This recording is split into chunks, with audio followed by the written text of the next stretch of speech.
Chapter 3 પ્રવાહ વિદ્યુત. વિદ્યુત પ્રવાહ ઇલેક્ટ્રિક કરંટ. વિદ્યુતભારના વહનની દિશાને લંબ એક નાનું ક્ષેત્રફળ ધરાવતું પૃષ્ઠ રાખેલ છે તેમ વિચારો. ધન અને ઋણ એમ બંને વિદ્યુતભારો આ ક્ષેત્રફળમાંથી આગળ અને પાછળ વહન પામી શકે છે. આપેલ સમય અંતરાલ t દરમિયાન ધારો કે q+ જેટલો વિદ્યુતભારનો પરિણામી જથ્થો એટલે કે આગળની દિશામાં વહેતા વિદ્યુતભારમાંથી પાછળની દિશામાં વહેતો વિદ્યુતભાર બાદ કરીએ તેટલો ક્ષેત્રફળમાં થઈને આગળની દિશામાં વહે છે. તે જ રીતે ધારો કે q- જેટલો ઋણ વિદ્યુતભારનો પરિણામી જથ્થો ક્ષેત્રફળમાં થઈને આગળની દિશામાં વહે છે, તો t જેટલો સમય અંતરાલમાં ક્ષેત્રફળમાંથી આગળની દિશામાં વહેતો પરિણામી વિદ્યુતભાર q = q+- q- છે. સ્થાયી પ્રવાહના કિસ્સામાં આ વિદ્યુતભાર tને સમપ્રમાણમાં હશે. I = q/t અને ગુણોત્તરને ક્ષેત્રફળમાં થઈને આગળની દિશામાં વહેતા વિદ્યુત પ્રવાહની વ્યાખ્યા તરીકે લઈશું. આ જો ઋણ સંખ્યા મળે તો તેનો અર્થ પ્રવાહ પાછળ એટલે કે વિરુદ્ધ દિશામાં છે તેમ સમજવું. પ્રવાહ હંમેશા સ્થાયી જ હોય તેવું બનતું નથી અને તેથી વધુ વ્યાપક રીતે આપણે પ્રવાહને નીચે મુજબ વ્યાખ્યાયિત કરીએ છીએ. ધારો કે ΔQ એ ΔT સમય અંતરાલ દરમિયાન એટલે કે t અને t + ΔT સમય વચ્ચે સુવાહકના આડછેદમાં થઈને વહેતો પરિણામી વિદ્યુતભાર છે.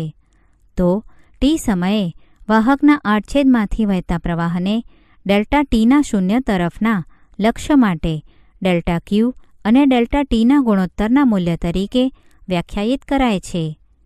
I t = ΔT gives 0 ΔQ/ΔT. 2. SI એકમોમાં પ્રવાહનો એકમ એમ્પિયર છે. 1 એમ્પિયરની વ્યાખ્યા પ્રવાહની ચુંબકીય અસરો દ્વારા અપાય છે કે જે આપણે હવે પછીના પ્રકરણમાં ભણીશું. ઘર વપરાશના સાધનોમાં વહેતા પ્રવાહનું મૂલ્ય લાક્ષણિક રીતે એમ્પિયરના ક્રમનું હોય છે. વીજળીમાં વહેતા સરેરાશ પ્રવાહનું મૂલ્ય અમુક 10,000 એમ્પિયરના ક્રમનું, જ્યારે તેના બીજા છેડે આપણી ચેતાઓ એટલે કે નર્વ્સમાં વહેતો પ્રવાહ માઇક્રો એમ્પિયરના ક્રમનો હોય છે. સુવાહકોમાં વિદ્યુત પ્રવાહો ઇલેક્ટ્રિક કરન્ટ્સ ઇન કંડક્ટર્સ.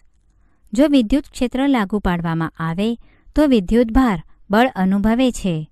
હવે જો તે મુક્ત હોય તો તે ગતિ કરશે અને વિદ્યુત પ્રવાહ રચશે. કુદરતમાં આવા મુક્ત વિદ્યુતભારો ખરેખર વાતાવરણના આયનોસ્ફિયરથી ઓળખાતા ઉપલા સ્તર એટલે કે અપર સ્ટ્રેટામાં અસ્તિત્વ ધરાવે છે.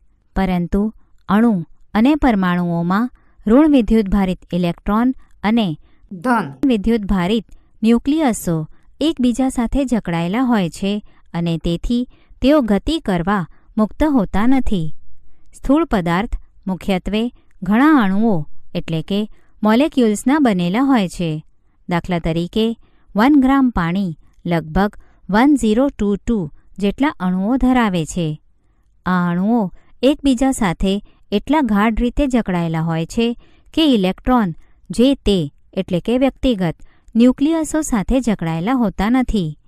કેટલાક પદાર્થોમાં ઇલેક્ટ્રોન હજીએ બંધિત હોય છે એટલે કે વિદ્યુત ક્ષેત્ર લગાવવા છતાં તેઓ પ્રવેગિત થતા નથી. બીજા પદાર્થો જેવા કે ધાતુઓમાં અમુક ઇલેક્ટ્રોન લગભગ મુક્ત હોય છે કે જેથી તેઓ સમગ્ર પદાર્થમાં ગતિ કરે છે. આવા પદાર્થોને સામાન્યતઃ સુવાહકો કહે છે અને તેમને વિદ્યુત ક્ષેત્ર લગાડતા તેમાં વિદ્યુત પ્રવાહ રચાય છે. હવે જો આપણે ધન સુવાહક પદાર્થ વિચારીએ તો પરમાણુઓ એટલે કે એટમ્સ એકબીજા સાથે દ્રઢ રીતે જકડાયેલા હોવાથી ઋણ વિદ્યુતભારિત ઇલેક્ટ્રોન વિદ્યુત પ્રવાહનું વહન કરે છે.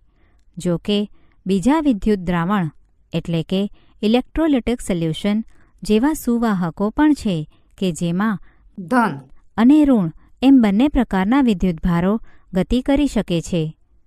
આપણી ચર્ચામાં ફક્ત ધન સુવાહકો પર જ ધ્યાન કેન્દ્રિત કરીશું કે જેથી પ્રવાહ ફક્ત જડિત ધન આયનોની પાર્શ્વભૂમિમાં ઋણ વિદ્યુતભારિત ઇલેક્ટ્રોનોને કારણે છે. શરૂઆતમાં વિદ્યુત ક્ષેત્ર ગેરહાજર છે તેવો કિસ્સો વિચારો.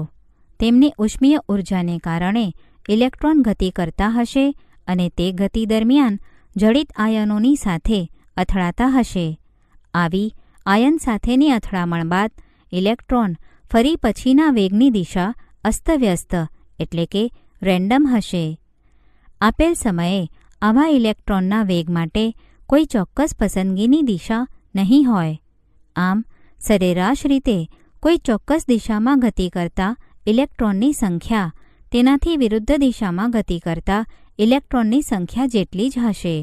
તેથી કોઈ ચોખ્ખા એટલે કે નેટ વિદ્યુત પ્રવાહ રચાતો નથી. હવે જો આવા સુવાહકના ટુકડાને વિદ્યુત ક્ષેત્ર લગાડીએ તો શું થાય તે જોઈએ. આપણા વિચારોને કેન્દ્રિત કરવા સુવાહક આર ત્રિજ્યાના નળાકાર આકારનો છે તેમ વિચારો. ધારો કે આપણે બે સમાન ત્રિજ્યા ધરાવતી પાતળી વર્તુળાકાર અવાહક તક્તીઓ લઈએ કે જેમાં તક્તી પર +q વિદ્યુતભાર અને બીજી પર -q વિદ્યુતભાર વિતરિત થયેલો છે. હવે આપણે બે તક્તીઓને નળાકારની બે સપાટ સપાટીઓ સાથે જોડીએ. ધન વિદ્યુતભારથી ઋણ વિદ્યુતભાર તરફ વિદ્યુત ક્ષેત્ર ઉત્પન્ન થશે. આ ક્ષેત્રને કારણે ઇલેક્ટ્રોન +q વિદ્યુતભાર તરફ પ્રવેગિત થશે. તેઓ આમ ઘન વિદ્યુતભારને તટસ્થ કરવા ગતિ કરશે. જ્યાં સુધી ઇલેક્ટ્રોન ગતિ કરતા હશે ત્યાં સુધી પ્રવાહ રચાશે. આથી આ વિચારેલ પરિસ્થિતિમાં બહુ થોડા સમય માટે પ્રવાહ મળે છે અને ત્યારબાદ પ્રવાહ નહીં હોય. આપણે એવું તંત્ર એટલે કે વ્યવસ્થા વિચારી શકીએ કે જેમાં સુવાહકમાં વહેતા ઇલેક્ટ્રોન દ્વારા તટસ્થ થતા વિદ્યુતભારોને સ્થાને ભરપાઈ કરવા નવો વીજભાર નળાકારના છેડા આગળથી મળતો રહે. તે કિસ્સામાં સુવાહક પદાર્થની અંદર સ્થિત સ્થાયી વિદ્યુત ક્ષેત્ર રચાશે.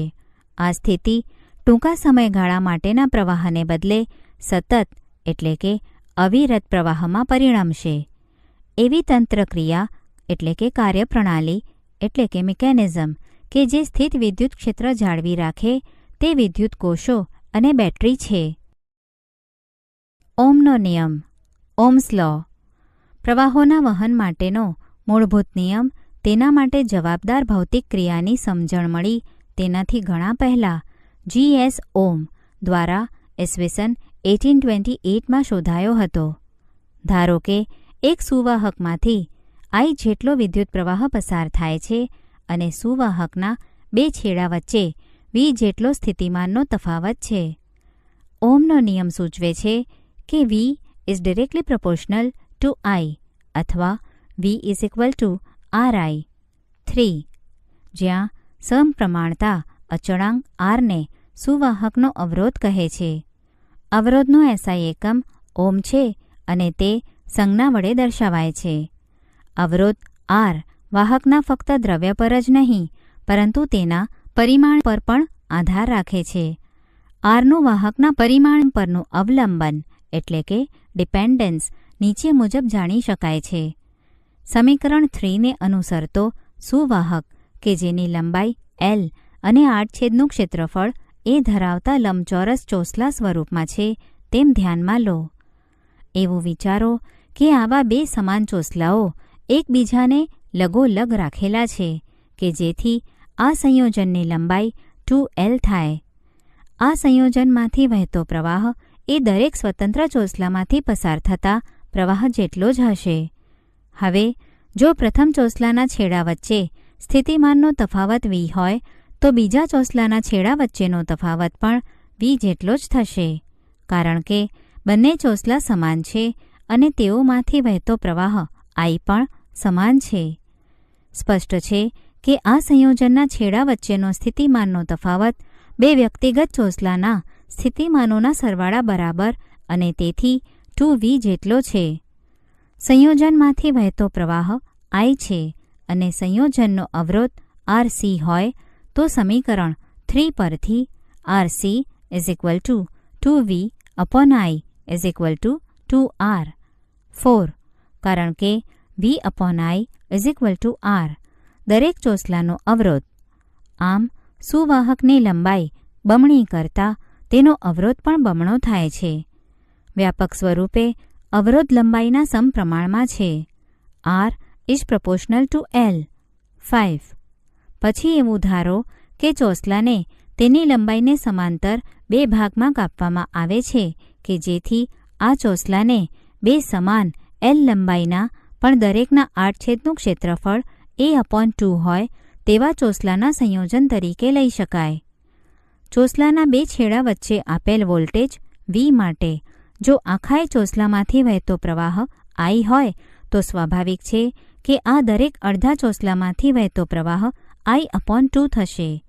અત્રે આ દરેક અડધા ચોસલાઓના છેડા વચ્ચે વિદ્યુત સ્થિતિમાનનો તફાવત V હોવાથી એટલે કે આખાય ચોસલાને સમાંતર સ્થિતિમાન જેટલો જ હોવાથી આ દરેક અડધા ચોસલાનો અવરોધ R1 હોય તો R1 is equal two V/I/2 is equal two 2V/I is equal two 2R. 6. આમ આડછેદનું ક્ષેત્રફળ અડધું કરતાં સુવાહકનો અવરોધ બમણો થાય છે. વ્યાપક સ્વરૂપે અવરોધ R એ આડછેદના ક્ષેત્રફળના વ્યસ્ત પ્રમાણમાં હોય છે. R is proportional two 1/A. 7. સમીકરણ 5 અને 7 ને સાથે લખતા R is proportional two L/A. 8. અને તેથી આપેલ સુવાહક માટે R is equal two ρ L/A. 9. જ્યાં સપ્રમાણતા અચળાંક ρ એ સુવાહકના દ્રવ્ય પર આધાર રાખે છે પરંતુ તેના પરિમાણ પર આધાર રાખતો નથી. ρને અવરોધકતા એટલે કે રેઝિસ્ટિવિટી કહે છે.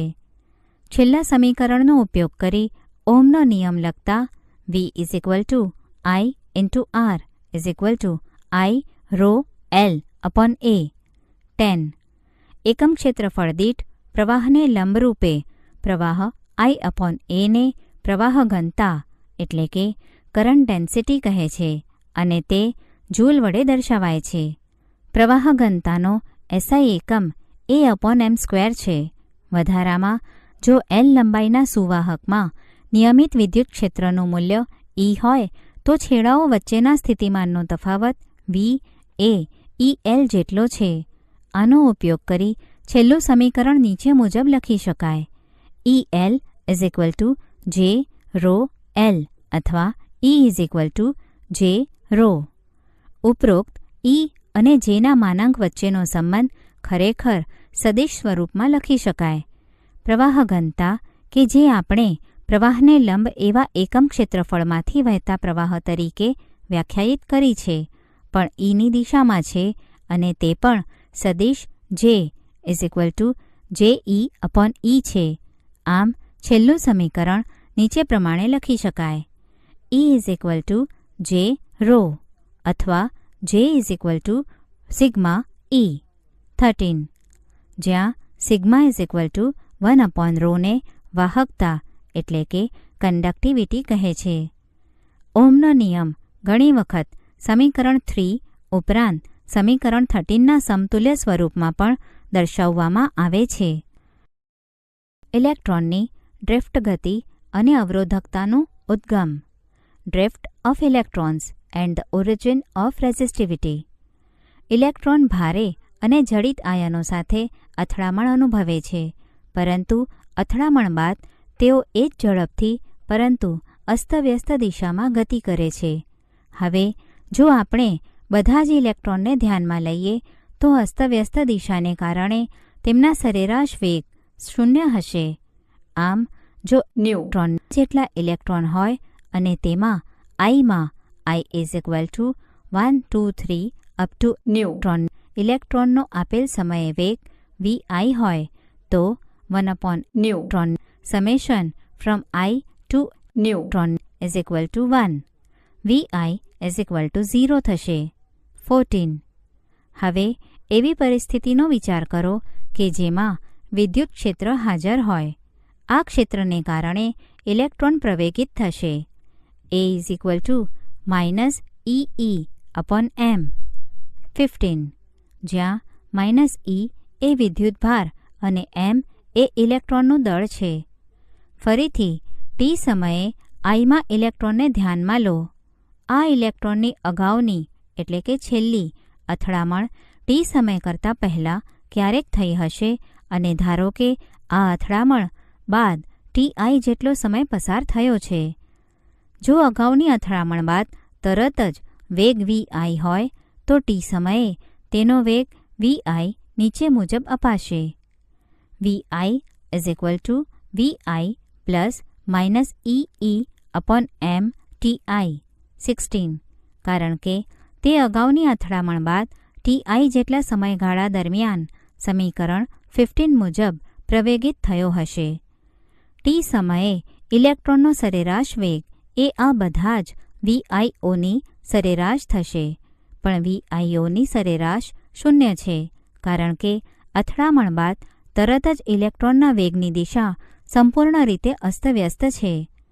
ઇલેક્ટ્રોન વચ્ચેની અથડામણો અનિયમિત સમયગાળે નથી થતી, પણ અસ્તવ્યસ્ત સમયગાળે થાય છે. બે ક્રમિક અથડામણો વચ્ચેના સરેરાશ સમયને ટાઉ વડે દર્શાવો તો આપેલ સમયે અમુક ઇલેક્ટ્રોને ટાઉ કરતાં વધારે જ્યારે અમુક ઇલેક્ટ્રોને ટાઉ કરતાં ઓછો સમય પસાર કર્યો હશે. બીજા શબ્દોમાં સમીકરણ 16માં I = 1, 2 up to ઇલેક્ટ્રોનના મૂલ્યો માટે આવતો સમય ti એ કેટલાક ઇલેક્ટ્રોન માટે ટાઉ કરતાં ઓછો જ્યારે બીજા માટે ટાઉ કરતાં વધારે હશે. તેના આ મૂલ્યોની સરેરાશ કિંમત ટાઉ હશે, જેને રિલેક્સેશન સમય કહે છે. આમ કોઈપણ આપેલ t સમયે સમીકરણ 16નું ન્યુટ્રોન ઇલેક્ટ્રોન પરનું સરેરાશ આપણને સરેરાશ વેગ vd આપશે. vd = vi સરેરાશ vi સરેરાશ -EE/m ti સરેરાશ 0 -EE/m ટાઉ -EE/m ટાઉ 17. આ છેલ્લું સમીકરણ નવાઈ પમાડે તેવું છે. તે એવું દર્શાવે છે કે ઇલેક્ટ્રોન પ્રવેગિત હોવા છતાં સમયથી સ્વતંત્ર એવા સરેરાશ વેગથી ગતિ કરે છે. આ ઘટનાને ડ્રિફ્ટ અને સમીકરણ 17માંના વેગ vdને ડ્રિફ્ટ વેગ કહે છે. ડ્રિફ્ટને કારણે ને લંબ એવા કોઈપણ ક્ષેત્રફળમાંથી વિદ્યુતભારોનું ચોખ્ખું સંવહન એટલે કે ટ્રાન્સપોર્ટ થાય છે. સુવાહકના અંદરના ભાગમાં એક સમતલીય ક્ષેત્રફળ એ વિચારો કે જેને દોરેલ લંબ એ ને સમાંતર હોય. ડ્રિફ્ટને કારણે ડેલ્ટા ટી જેટલા અતિ સૂક્ષ્મ સમયગાળામાં ક્ષેત્રફળની ડાબી બાજુ vd ડેલ્ટા ટી જેટલા અંતરે રહેલા બધા જ ઇલેક્ટ્રોન આ ક્ષેત્રફળને પસાર કરી જશે. ધાતુમાં જો એકમ કદ દીઠ મુક્ત ઇલેક્ટ્રોનની સંખ્યા n હોય તો આવા n delta T vda electron હશે. હવે દરેક ઇલેક્ટ્રોન -E જેટલો વિદ્યુતભાર ધરાવતો હોવાથી ડેલ્ટા ટી સમયમાં ક્ષેત્રફળમાંથી જમણી બાજુ પસાર થતો કુલ વિદ્યુતભાર -NEA vd ડેલ્ટા ટી થશે. વિદ્યુત ક્ષેત્ર E ડાબી બાજુ પ્રવર્તતું હોવાથી સપાટીમાંથી અને ની દિશામાં પસાર થતો કુલ વિદ્યુતભાર આના ઋણ મૂલ્ય બરાબર થશે. ડેલ્ટા ટી સમયમાં ક્ષેત્રફળ એમાંથી પસાર થતા વિદ્યુતભારનું મૂલ્ય વ્યાખ્યા મુજબ I ડેલ્ટા ટી થશે, જ્યાં I એ પ્રવાહનું માન દર્શાવે છે. તેથી I delta T = +NEA vd delta T 18. vdનું મૂલ્ય સમીકરણ 17માંથી મૂકતા I delta T = E²A/m tau n delta T E 19. વ્યાખ્યા મુજબ I એ પ્રવાહ ઘનતાના માન J સાથે સંકળાયેલ હોવાથી I = JA 20. તેથી સમીકરણો 19 અને 20 પરથી J = Ne²/m ટાઉ E 21. સદિશ જે એ ઈને સમાંતર હશે અને તેથી આપણે સમીકરણ 21ને પણ સદિશ સ્વરૂપમાં નીચે મુજબ લખી શકીએ. J = NE²/m tau E 22. સમીકરણ 13 સાથેની સરખામણી દર્શાવે છે કે જો વાહકતા સિગ્માને નીચે મુજબ વ્યાખ્યાયિત કરીએ તો સમીકરણ 22 એ ઓહમનો નિયમ જ છે. Sigma NE²/m tau 23. આમ આપણે જોઈ શક્યા કે વિદ્યુત વહનનું એકદમ સરળ ચિત્ર ઓહમનો નિયમ તારવે છે. અલબત્ત આપણે એવું ધારી લીધું છે કે ટાઉ અને n વિદ્યુત ક્ષેત્ર Eથી સ્વતંત્ર એવા અચળ છે. ગતિશીલતા મોબિલિટી. વાહકતા એ ગતિશીલ એટલે કે મોબાઇલ વિદ્યુતભાર વાહકોને કારણે ઉદ્ભવે છે. ધાતુમાં આ ગતિશીલ વિદ્યુતભાર વાહક તરીકે ઇલેક્ટ્રોન, આયનીકૃત વાયુમાં ઇલેક્ટ્રોન અને ધન વિદ્યુતભારિત આયનો વિદ્યુત દ્રાવણો એટલે કે ઇલેક્ટ્રોલાઇટમાં ધન અને ઋણ આયનો બંને છે. મોબિલિટી મ્યુ એક અગત્યની રાશિ છે કે જે એકમ વિદ્યુત ક્ષેત્ર દીઠ ડ્રિફ્ટ વેગના માન તરીકે વ્યાખ્યાયિત કરાય છે. Mu =VD/E 24. મોબિલિટીનું SI એકમ મીટર²/VS છે અને વ્યવહારુ એકમ સેન્ટીમીટર²/VS થી 10⁴ ગણો છે. મોબિલિટી ધન હોય છે. સમીકરણ 17 પરથી VD = ટાઉ E/m તેથી મ્યુ =VD/E ટાઉ E/m જ્યાં ટાઉ ઇલેક્ટ્રોનનો અથડામણ વચ્ચેનો સરેરાશ સમય છે. ઓહમના નિયમની મર્યાદાઓ લિમિટેશન્સ ઓફ ઓહ્મ્સ લો. ઓહમનો નિયમ દ્રવ્યોનો વિશાળ વર્ગમાં લાગુ પાડી શકાતો હોવા છતાં વિદ્યુત પરિપથમાં વપરાતા એવા પદાર્થો અને ઉપકરણો અસ્તિત્વ ધરાવે છે કે જેમાં V અને I વચ્ચેની સમપ્રમાણતા જળવાતી નથી. આ વિચલનો મુખ્યત્વે નીચેનામાંથી એક અથવા બીજા પ્રકારના હોય છે. A. V એ Iના સમપ્રમાણમાં રહે નહીં. B. V અને I વચ્ચેનો સંબંધ Vના ચિહ્ન પર આધાર રાખે. બીજા શબ્દોમાં Vના કોઈ ચોક્કસ મૂલ્ય માટે પ્રવાહ I હોય તો Vનું મૂલ્ય અચળ રાખી તેની દિશા ઉલટાવતા સમાન મૂલ્યો ધરાવતો પરંતુ ઉલટી એટલે કે વિરુદ્ધ દિશામાં પ્રવાહ I ઉત્પન્ન થતો નથી. આવું દાખલા તરીકે ડાયોડના કિસ્સામાં બને છે. C. V અને I વચ્ચેનો સંબંધ અનન્ય એટલે કે યુનિક ના હોય એટલે કે સમાન પ્રવાહ I માટે Vનું 1 કરતાં વધારે મૂલ્ય મળે. આવી વર્તણૂક ધરાવતા દ્રવ્યનું ઉદાહરણ GaAs છે. સમીકરણ 3માં દર્શાવેલ ઓહમના નિયમનું પાલન ન કરતા દ્રવ્યો અને ઉપકરણોનો ઇલેક્ટ્રોનિક પરિપથોમાં ખૂબ બહોળા પ્રમાણમાં ઉપયોગ કરવામાં આવે છે. જુદા જુદા દ્રવ્યોની અવરોધકતા રેઝિસ્ટિવિટી ઓફ વેરિયસ મટીરિયલ્સ. વ્યવહારમાં ઉપયોગી કેટલાક દ્રવ્યોની અવરોધકતા કોષ્ટકમાં દર્શાવેલ છે. આ પદાર્થોની તેમની અવરોધકતા ચડતા ક્રમના મૂલ્યોને આધારે સુવાહકો, અર્ધવાહકો અને અવાહકોમાં વર્ગીકૃત કરાઈ છે. ધાતુઓની અવરોધકતા ઓછી હોય છે અને તે 10⁻8 ઓહ્મ મીટરથી 10⁻6 ઓહ્મ મીટરના ગાળામાં હોય છે.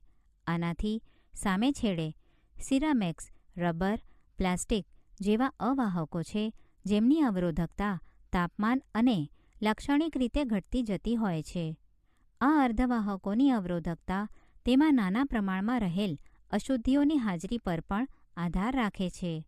આ છેલ્લી લાક્ષણિકતાનો ઉપયોગ કરીને અર્ધવાહકોનો ઉપયોગ ઇલેક્ટ્રોનિક ઉપકરણો બનાવવા માટે થાય છે. કેટલાક પદાર્થોની અવરોધકતા દ્રવ્ય અવરોધકતા ρ0°C તાપમાને ઓહ્મ મીટર. અવરોધકતાનો તાપમાન ગુણાંક α °C⁻1 1/ρ dρ/dt. 0°C તાપમાને. સુવાહકો ચાંદી 1.6 into 10 raised to minus 8, 0.0041. Copper 1.7 into 10 raised to minus 8, 0.0068. Aluminium 2.7 into 10 raised to minus 8, 0.0043. Tungsten 5.6 into 10 raised to minus 8, 0.0045. Iron 10 into 10 raised to minus 8, 0.0065. Platinum 11 into 10 raised to minus 8, 0.0039. Mercury Paro 98 into 10 raised to minus 8, 0.0009. Nichrome Ni, Fe અને Cr ની મિશ્ર ધાતુ is equal to 100 into 10 raised to minus 8, 0.0004.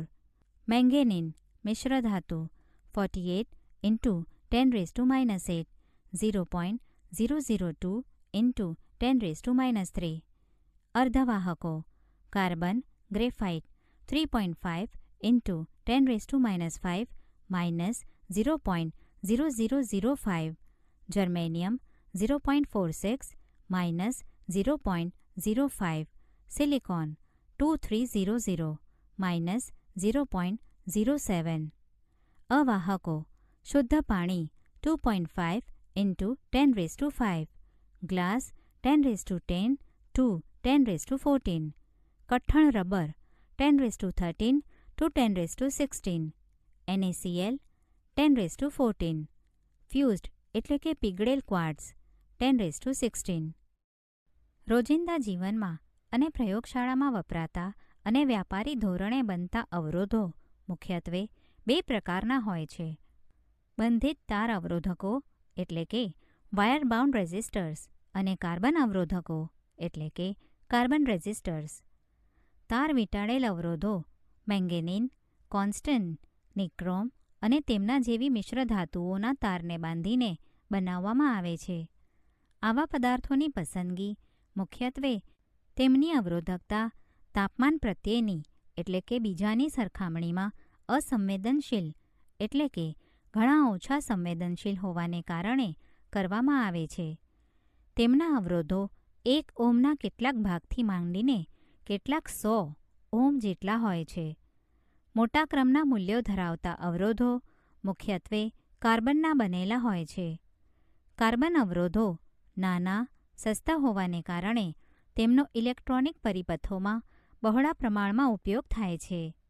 તેઓ નાના કદના હોવાથી તેમના મૂલ્યો કલર કોડ એટલે કે રંગ સંજ્ઞા વડે આપવામાં આવે છે. અવરોધ માટે વર્ણસંકેત કલર કોડ રંગ, સંખ્યા, ગુણક, સહનશીલતા એટલે કે ટોલરન્સ પર્સન્ટેજ. કાળો બ્લેક 0, 1. કથ્થઈ બ્રાઉન 1, 10 raised to 1. લાલ રેડ 2, 10 raised to 2. નારંગી ઓરેન્જ 3, 10 raised to 3. પીળો યલો 4, 10 raised to 4. લીલો ગ્રીન 5, 10 raised to 5. વાદળી બ્લુ 6, 10 raised to 6. જાંબલી વાયોલેટ 7, 10 raised to 7. ભૂખરો ગ્રે 8, 10 raised to 8.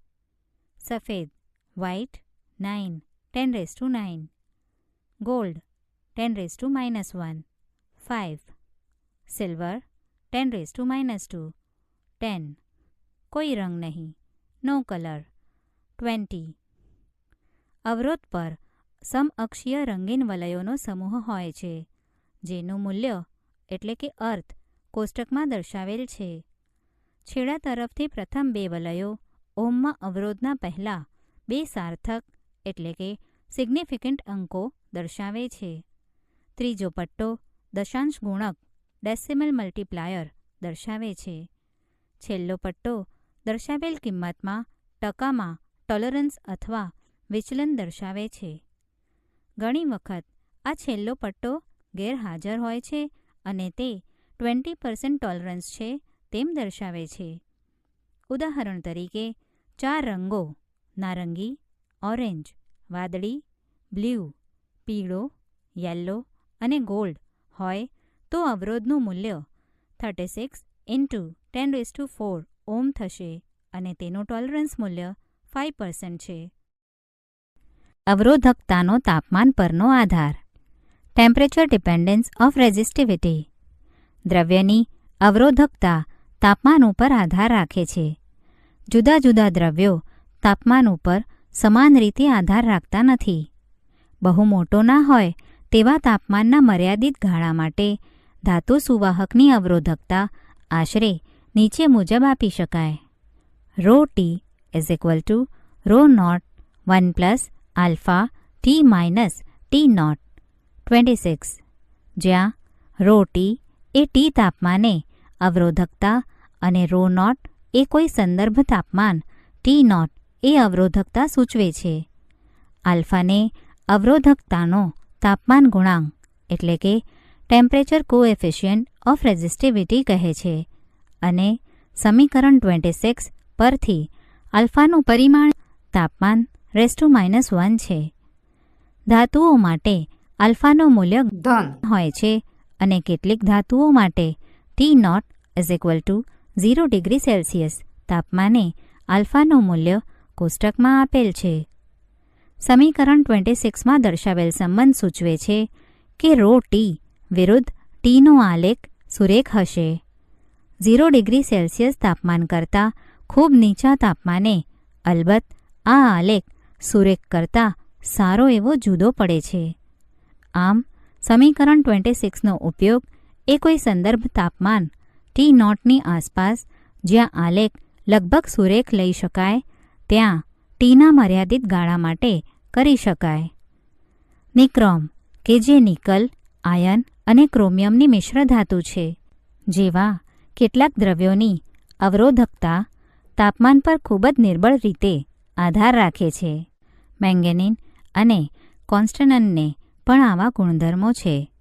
તેમના અવરોધ તાપમાન સાથે ખૂબ જ ઓછા એટલે કે નજીવા બદલાતા હોવાથી આવા પદાર્થોને બહોળા પ્રમાણમાં ઉપયોગ પ્રમાણભૂત વાયર બાઉન્ડ અવરોધો બનાવવામાં થાય છે.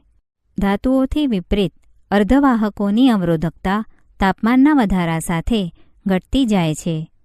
તે કેવી રીતે આધાર રાખે છે તે દર્શાવતી એક લાક્ષણિકતા આકૃતિમાં દર્શાવેલ છે.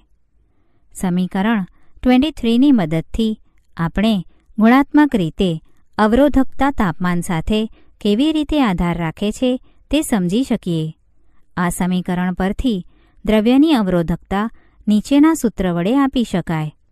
ρ = 1/σ = m/ne². ટાઉ 27.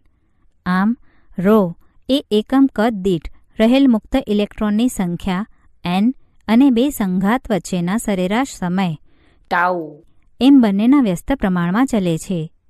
આપણે જેમ તાપમાન વધારતા જઈએ તેમ પ્રવાહ માટેના જરૂરી વાહકો એવા ઇલેક્ટ્રોનની સરેરાશ ઝડપ વધતી જાય છે. પરિણામે અથડામણ થવાની આવૃત્તિ પણ વધતી જાય છે. આમ બે સંઘાત વચ્ચેનો સરેરાશ સમય ટાઉ તાપમાન સાથે ઘટતો જાય છે. ધાતુમાં n એ તાપમાન પર ખાસ પ્રમાણમાં આધાર રાખતો નથી અને તેથી તાપમાન સાથે ટાઉમાં થતો ઘટાડો ρમાં વધારો કરે છે કે જે આપણે નોંધ્યું. અલબત્ત અવાહકો અને અર્ધવાહકો માટે તાપમાન સાથે n વધે છે. આ વધારો સમીકરણ 23માં આવતા ટાઉમાં થતા કોઈપણ ઘટાડાને ભરપાઈ કરવા કરતાં પણ વધુ હોવાથી આવા દ્રવ્યો માટે તાપમાન સાથે ρમાં ઘટાડો થાય છે. ઉદાહરણ 3. એક ઇલેક્ટ્રિક ટોસ્ટરમાં ગરમ કરવા માટે નિક્રોમ તારનો ઉપયોગ થાય છે. જ્યારે તેમાંથી અવગણ્ય પ્રવાહ પસાર કરવામાં આવે છે ત્યારે ઓરડાના તાપમાને 27.0 ડિગ્રી સેલ્સિયસ તેનો અવરોધ 75.3 ઓહ્મ જેટલો મળે છે. જ્યારે ટોસ્ટરને 230 વોલ્ટના ઉદ્ગમ સાથે જોડવામાં આવે છે ત્યારે અમુક સેકન્ડ બાદ પ્રવાહનું મૂલ્ય 2.68 A જેટલું સ્થાયી બને છે. તો નિક્રોમ તારનું સ્થાયી તાપમાન કેટલું હશે? નિક્રોમ માટે સંકળાયેલ તાપમાનના ગાળા પરનું સરેરાશ અવરોધનો તાપમાન ગુણાંક ટેમ્પરેચર કોએફિશિયન્ટ ઓફ રેઝિસ્ટન્સનું મૂલ્ય 1.70 × 10⁻⁻⁴ પર ડિગ્રી સેલ્સિયસ છે. ઉકેલ: જ્યારે નિક્રોમ તારમાંથી પસાર થતા પ્રવાહનું મૂલ્ય અવગણ્ય હોય ત્યારે ઉષ્મીય અસરને અવગણી શકાય છે અને તારના તાપમાન T1ને ઓરડાના તાપમાન જેટલું લઈ શકાય. જ્યારે ટોસ્ટરને વોલ્ટેજ ઉદ્ગમ સાથે જોડવામાં આવે છે ત્યારે પ્રારંભિક પ્રવાહનું મૂલ્ય તેના સ્થિત પ્રવાહના મૂલ્ય 2.68 A કરતાં થોડું વધારે હશે, પરંતુ પ્રવાહની ઉષ્મીય અસરને કારણે તાપમાન વધશે. આનાથી અવરોધમાં વધારો અને પ્રવાહમાં સહેજ ઘટાડો થશે. થોડી સેકન્ડમાં તાપમાન વધશે નહીં ત્યારે સ્થાયી અવસ્થા પ્રાપ્ત થશે અને તારનો અવરોધ અને વહેતો પ્રવાહ એ બંનેના સ્થાયી મૂલ્ય મળશે. સ્થાયી તાપમાન T2 એ અવરોધ R2 નીચે મુજબ ગણી શકાય. R2 = 230V upon 2.68 A is equal to 85.8 ohm. R2 = R1 1 plus alpha T2 minus T1. સૂત્ર પરથી alpha = 1.70 × 10⁻⁴ પર ડિગ્રી સેલ્સિયસ લઈને T2 minus T1 = 85.8 minus 75.3 upon 75.3 into 1.70 into 10⁻⁴ = 820 degree Celsius મળશે. એટલે કે T2 = 820 plus 27.0 degree Celsius = 847 degree Celsius. આમ ગરમ કરતા તારનું સ્થાયી તાપમાન, પ્રવાહને કારણે ઉત્પન્ન થતી ઉષ્મીય અસર અને આસપાસના વાતાવરણમાં થતા ઊર્જાના વ્યય સમાન થાય ત્યારે 847 ડિગ્રી સેલ્સિયસ છે. ઉદાહરણ 4. પ્લેટિનમ અવરોધ ધરાવતા થર્મોમીટરમાં રહેલા પ્લેટિનમ તારનો અવરોધ બરફના તાપમાને 5 ઓહ્મ અને વરાળના તાપમાને તે 5.23 ઓહ્મ છે. જ્યારે થર્મોમીટરને હોટ બાથમાં ડૂબાડવામાં આવે છે ત્યારે પ્લેટિનમ તારનો અવરોધ 5.795 ઓહ્મ મળે છે. તો બાથનું તાપમાન ગણો. ઉકેલ: R0 = 5 ઓહ્મ, R100 = 5.23 ઓહ્મ અને RT = 5.795 ઓહ્મ. હવે T = RT minus R0 upon R100 minus R0 into 100. RT = R0 1 plus alpha T = 5.795 minus 5 upon 5.23 minus 5 into 100 = 0.795 upon 0.23 into 100 = 345.65 degree Celsius. ઉદાહરણ 6. L લંબાઈના સમબાજુ ત્રિકોણના શિરોબિંદુઓ પર 3 વિદ્યુતભારો Q1, Q2, Q3 દરેક Q બરાબર છે તેવા મૂકેલ છે. આકૃતિમાં દર્શાવ્યા મુજબ ત્રિકોણના મધ્ય કેન્દ્ર પર મૂકેલા વિદ્યુતભાર Q જેવા ચિહ્ન સાથે પર લાગતું બળ કેટલું હશે? ઉકેલ: L લંબાઈના આપેલા સમબાજુ ત્રિકોણ ABCમાં AD BCને લંબ દોરતા AD = AC cos 30° √3/2 L અને A થી મધ્ય કેન્દ્ર Oનું અંતર AO = 2/3 AD = 1/3 L. સમિતિ પરથી AO = BO = CO.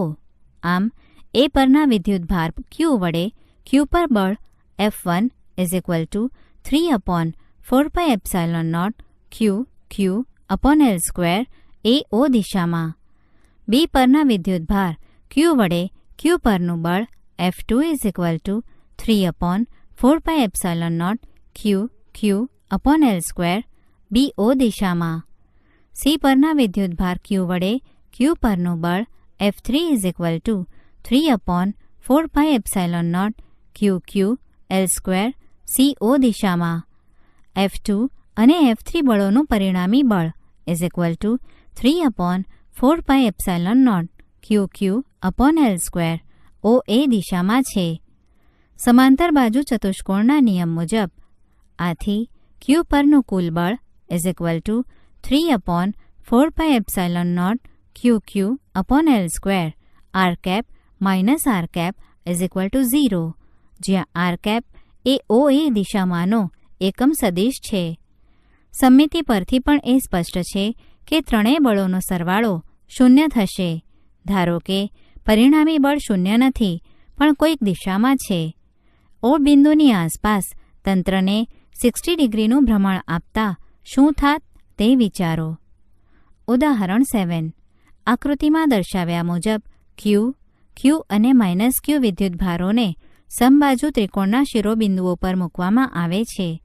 દરેક વિદ્યુતભાર પર કેટલું બળ લાગશે? ઉકેલ. A પરના વિદ્યુતભાર Q પર લાગતા બળો B પરના Qને લીધે BA દિશામાં અને C પરના -Qને લીધે AC દિશામાં છે.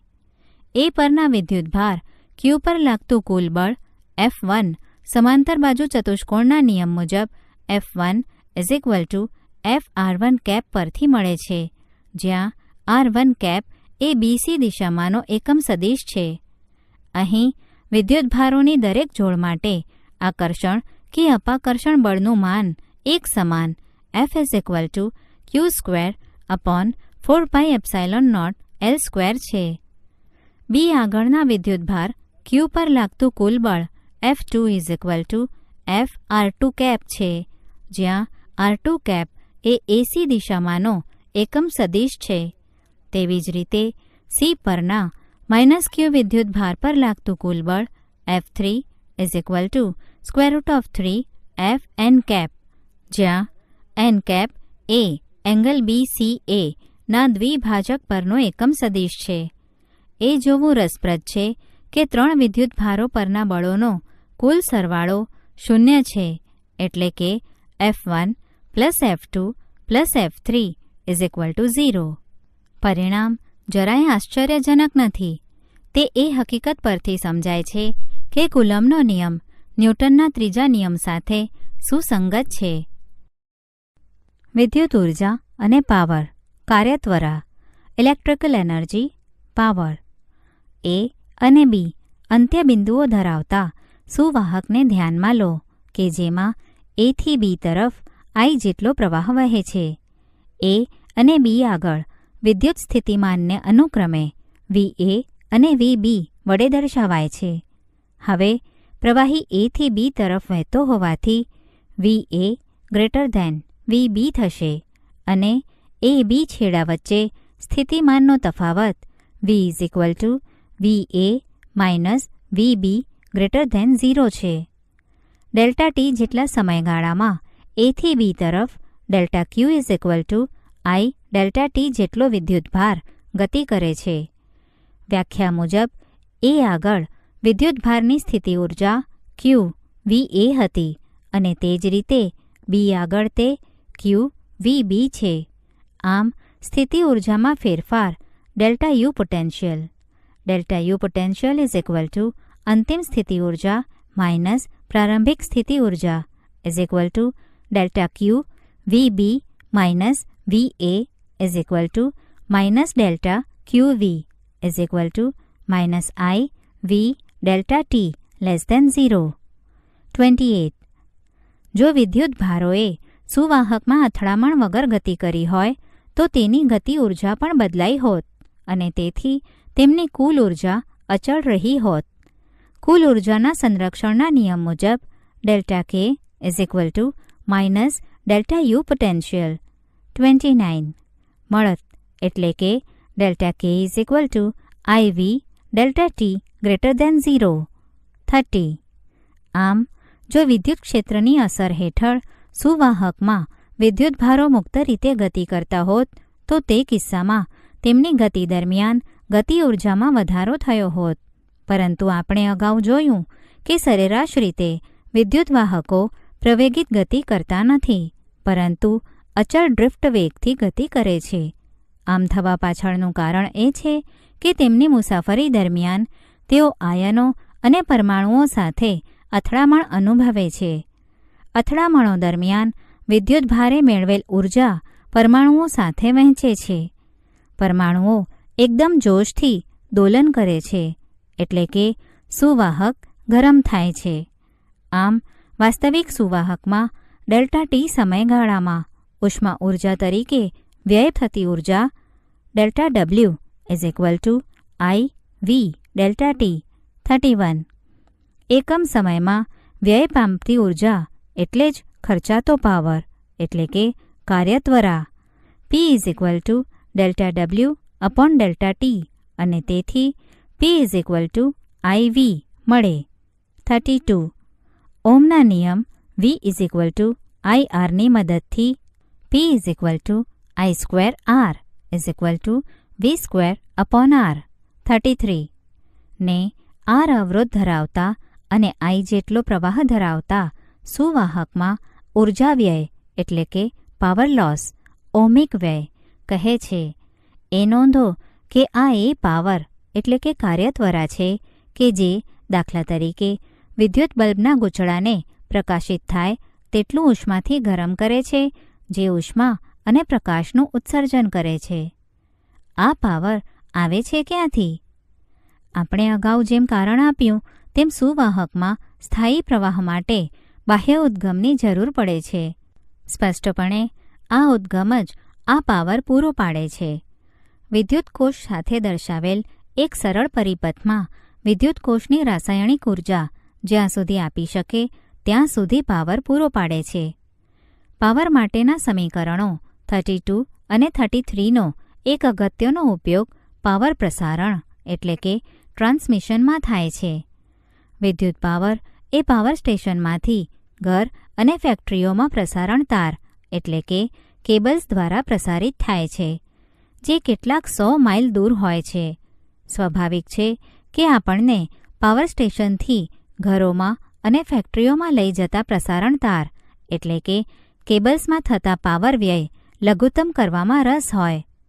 હવે આપણે જોઈશું કે આ કેવી રીતે થઈ શકે.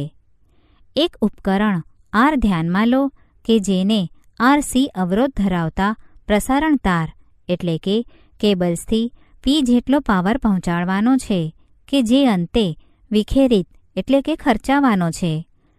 જો Rને સમાંતર વોલ્ટેજ V હોય અને તેમાંથી I જેટલો પ્રવાહ પસાર થતો હોય તો P = VI. 34. પાવર સ્ટેશનથી ઉપકરણને જોડતા તારનો નિયત અવરોધ RC છે. ઉપકરણને જોડતા તારમાં વ્યય પામતી ઊર્જા કે જે નકામી વેડફાઈ જાય છે તે PC નીચે મુજબ લખાય. PC = I²RC, જે સમીકરણ 32 પરથી P²RC/V². 35 થાય. આમ P જેટલો પાવર ધરાવતા ઉપકરણને ચલાવવા માટે ઉપકરણને જોડતા તારમાં વેડફાતો પાવર એ V²ના વ્યસ્ત પ્રમાણમાં હોય છે.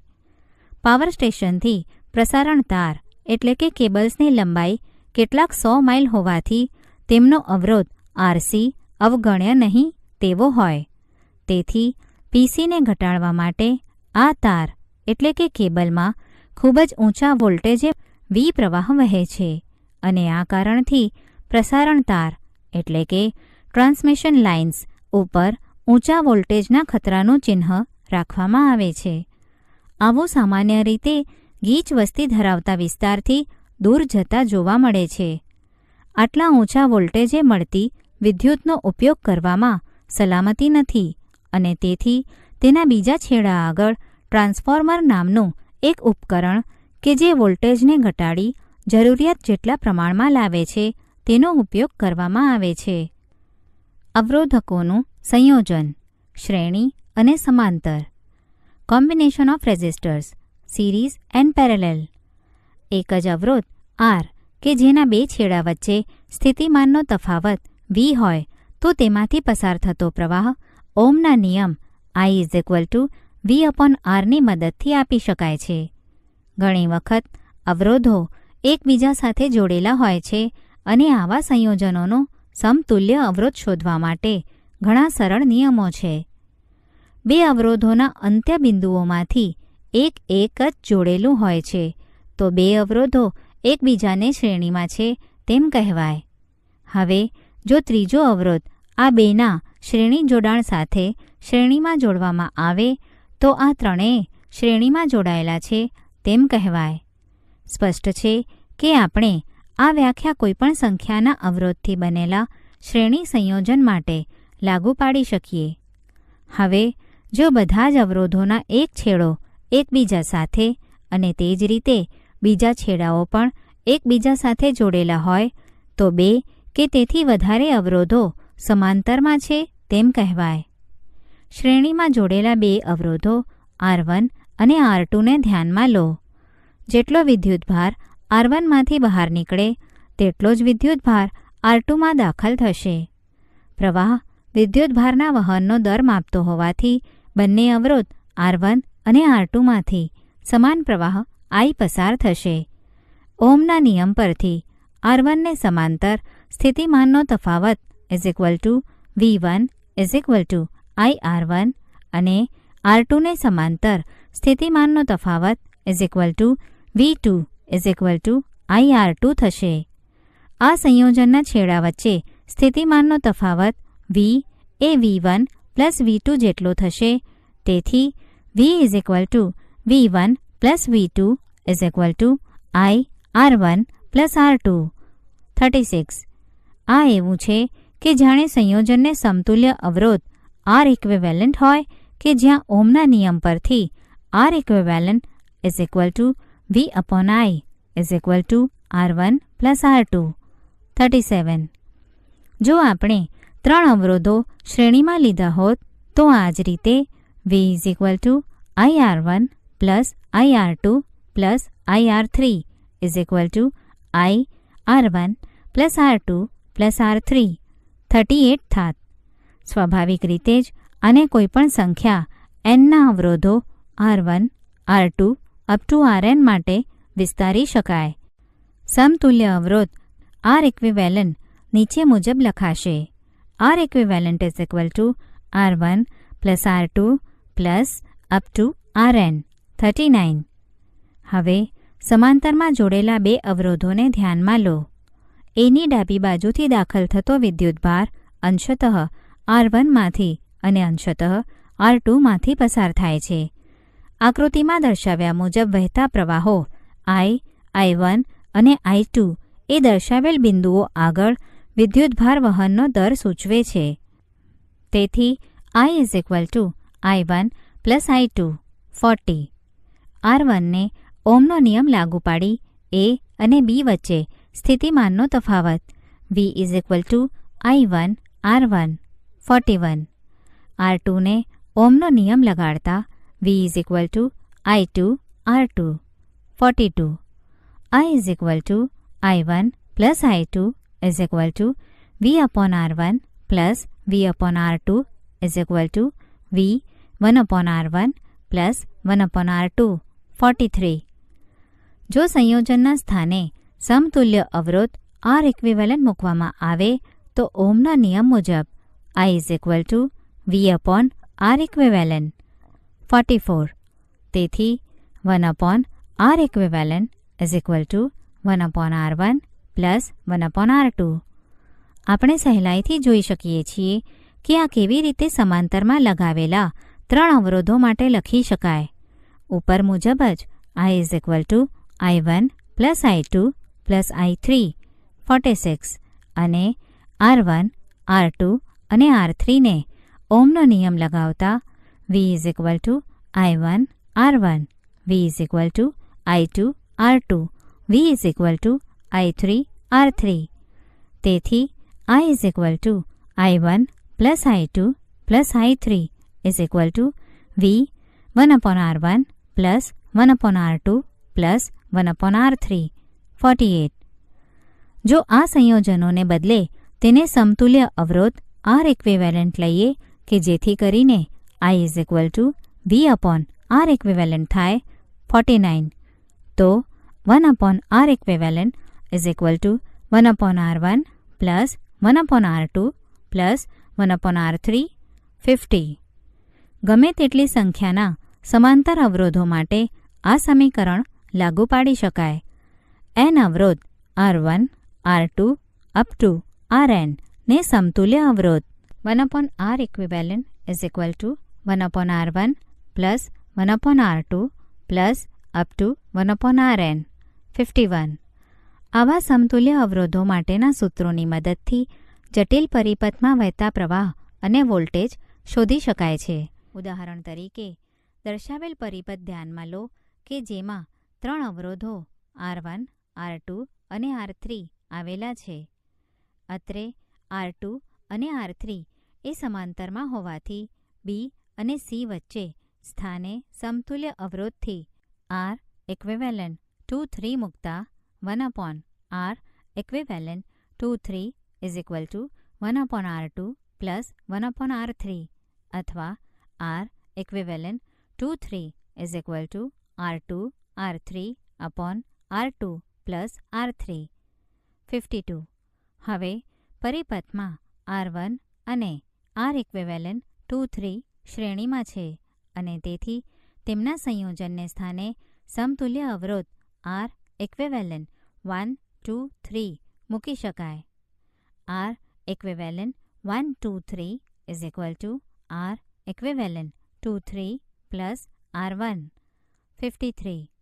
જો A અને C વચ્ચે વોલ્ટેજ V હોય તો વહેતો પ્રવાહ I નીચે મુજબ આપી શકાય. I is equal to V upon R equivalent 1, 2, 3 is equal to V upon R1 plus R2, R3 upon R2 plus R3 is equal to V R2 plus R3 upon R1, R2 plus R1, R3 plus R2, R3 54. વિદ્યુત કોષ EMF આંતરિક અવરોધ cell EMF internal resistance. વિદ્યુત પરિપથમાં સ્થાયી પ્રવાહ જાળવવા માટેનું એક સરળ ઉપકરણ વિદ્યુત દ્રાવણ કોષ છે. મૂળભૂત રીતે વિદ્યુત કોષમાં 2 વિદ્યુત ધ્રુવો ધન P અને ઋણ N હોય છે. તેઓને વિદ્યુત દ્રાવણમાં અંશતઃ ડુબાડવામાં આવે છે. દ્રાવણમાં ડુબાડેલા વિદ્યુત ધ્રુવો વિદ્યુત દ્રાવણ અને વિદ્યુત ભારનો વિનિમય કરે છે. ધન વિદ્યુત અગ્રને પોતાની અને તેની તદ્દન નજીક આવેલા કે જે આકૃતિમાં A વડે દર્શાવેલ છે તે વિદ્યુત દ્રાવણની વચ્ચે સ્થિતિમાનનો તફાવત V ગ્રેટર ધેન 0 છે. તે જ રીતે ઋણ અગ્ર અને તેની તદ્દન નજીક આવેલા કે જે આકૃતિમાં B વડે દર્શાવેલ છે તે વિદ્યુત દ્રાવણની સાથે ઋણ સ્થિતિમાન V is greater than or equal to 0 ઉત્પન્ન કરે છે. જ્યારે પ્રવાહ પસાર થતો નહીં હોય ત્યારે સમગ્ર વિદ્યુત દ્રાવણમાં સમાન સ્થિતિમાન હશે કે જેથી P અને N વચ્ચે સ્થિતિમાનનો તફાવત V is equal to V થશે. આ તફાવતને કોષનું વિદ્યુત ચાલક બળ એટલે કે ઇલેક્ટ્રોમોટિવ ફોર્સ EMF કહે છે અને તેને એપ્સિલોન વડે દર્શાવાય છે. આમ epsilon is equal to V greater than 0 55. અત્રે નોંધો કે એપ્સિલોન એ ખરેખર સ્થિતિમાનનો તફાવત છે અને નહીં કે બળ. EMF નામ તો ઐતિહાસિક કારણોથી વપરાય છે અને તે એવા સમયે આપવામાં આવ્યું હતું કે જે સમયે આ ઘટના યોગ્ય રીતે સમજી શકાયેલી ન હતી. એપ્સિલોનનું મહત્ત્વ સમજવા માટે એક અવરોધ Rને વિદ્યુત કોષના છેડા વચ્ચે જોડેલ છે તેમ ધારો. Rમાં થઈને I જેટલો પ્રવાહ C થી D તરફ વહે છે. અગાઉ સમજાવ્યું તેમ વિદ્યુત દ્રાવણમાંથી પ્રવાહ N થી P તરફ પસાર થતો હોવાથી સ્થાયી પ્રવાહ જળવાઈ રહેશે. એ સ્પષ્ટ જ છે કે સમગ્ર વિદ્યુત દ્રાવણમાંથી સમાન પ્રવાહ પસાર થતો હશે, પરંતુ તે N થી P તરફ જ્યારે અવરોધ Rમાં તે P થી N તરફ પસાર થાય છે. વિદ્યુત દ્રાવણ કે જેમાંથી પ્રવાહ વહે છે તેને પરિમિત અવરોધ R છે, જેને આંતરિક અવરોધ કહે છે.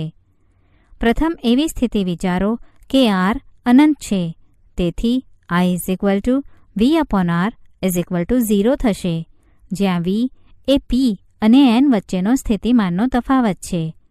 હવે V P અને A વચ્ચેનો સ્થિતિમાનનો તફાવત પ્લસ A અને B વચ્ચે સ્થિતિમાનનો તફાવત પ્લસ B અને N વચ્ચે સ્થિતિમાનનો તફાવત એપ્સિલોન.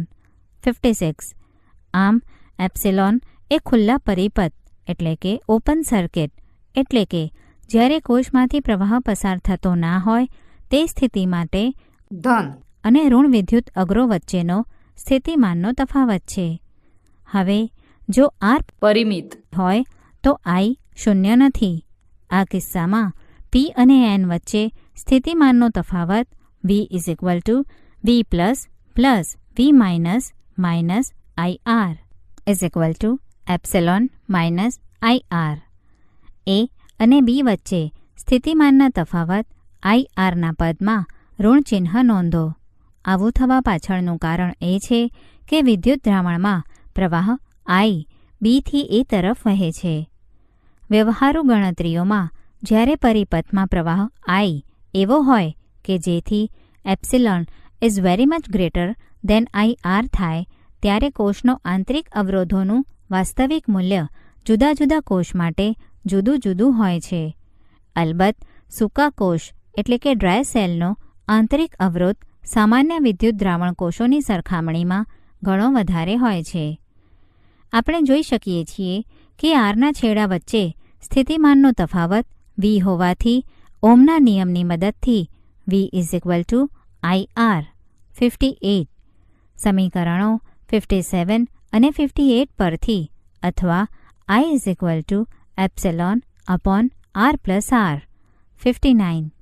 કોષમાંથી ખેંચી શકાતો મહત્તમ પ્રવાહ એ R 0 સ્થિતિ માટે છે અને તે I maximum epsilon upon R છે.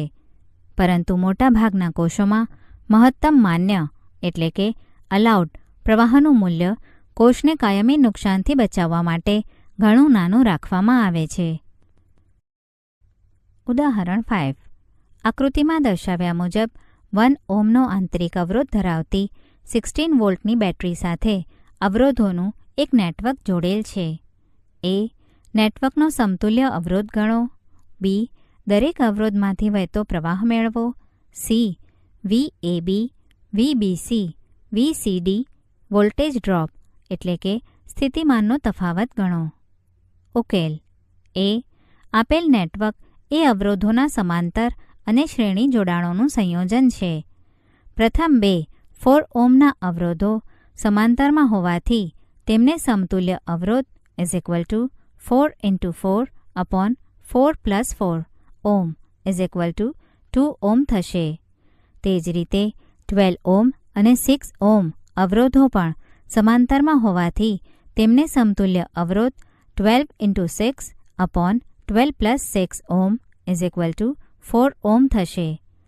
આખાય પરિપથનો સમતુલ્ય અવરોધ આ બે અવરોધો 2 ઓહ્મ અને 4 ઓહ્મને 1 ઓહ્મના અવરોધ સાથે શ્રેણીમાં જોડી શોધી શકાય એટલે કે R 2 ohm + 4 ohm + 1 ohm 7 ohm. B. પરિપથમાં વહેતો કુલ પ્રવાહ I epsilon upon R + R 16V upon 7 + 1 ohm 2A. A અને B વચ્ચે રહેલા અવરોધોને ધ્યાનમાં લો. જો 4 ઓહ્મના અવરોધમાંથી પસાર થતો પ્રવાહ I1 અને બીજામાંથી પસાર થતો પ્રવાહ I2 હોય તો I1 × 4 I2 × 4 એટલે કે I1 I2. તે બીજી રીતે બંને શાખાની સંમતિ જોતાં પણ સહજતાથી સમજી શકાય તેમ છે. હવે I1 + I2 I 2A હોવાથી I1 I2 1A થશે. આમ દરેક 4 ઓહ્મના અવરોધમાંથી 1A પ્રવાહ પસાર થાય છે. બી અને સી વચ્ચેના 1 ઓહ્મ અવરોધમાંથી પસાર થતો પ્રવાહ 2A હશે. હવે સી અને ડી વચ્ચેના અવરોધો ધ્યાનમાં લો. જો 12 ઓહ્મ અવરોધમાંથી પસાર થતો પ્રવાહ I3 અને 6 ઓહ્મ અવરોધમાંથી પસાર થતો પ્રવાહ I4 હોય તો I3 × 12 = I4 × 6 એટલે કે I4 = 2I3. પરંતુ I3 + I4 I 2A છે. તેથી I3 2/3A, I4 4/3A એટલે કે 12 ઓહ્મ અવરોધમાંથી 2/3Aનો પ્રવાહ અને 6 વોલ્ટમાંથી 4/3Aનો પ્રવાહ પસાર થાય છે.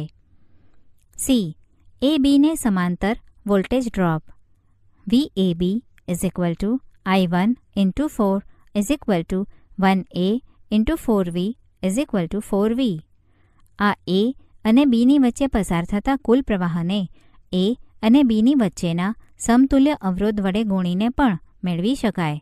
એટલે કે VAB 2A × 2 ઓહ્મ 4 વોલ્ટ. BCને સમાંતર voltage drop VBC 2A × 1 ohm 2 volt.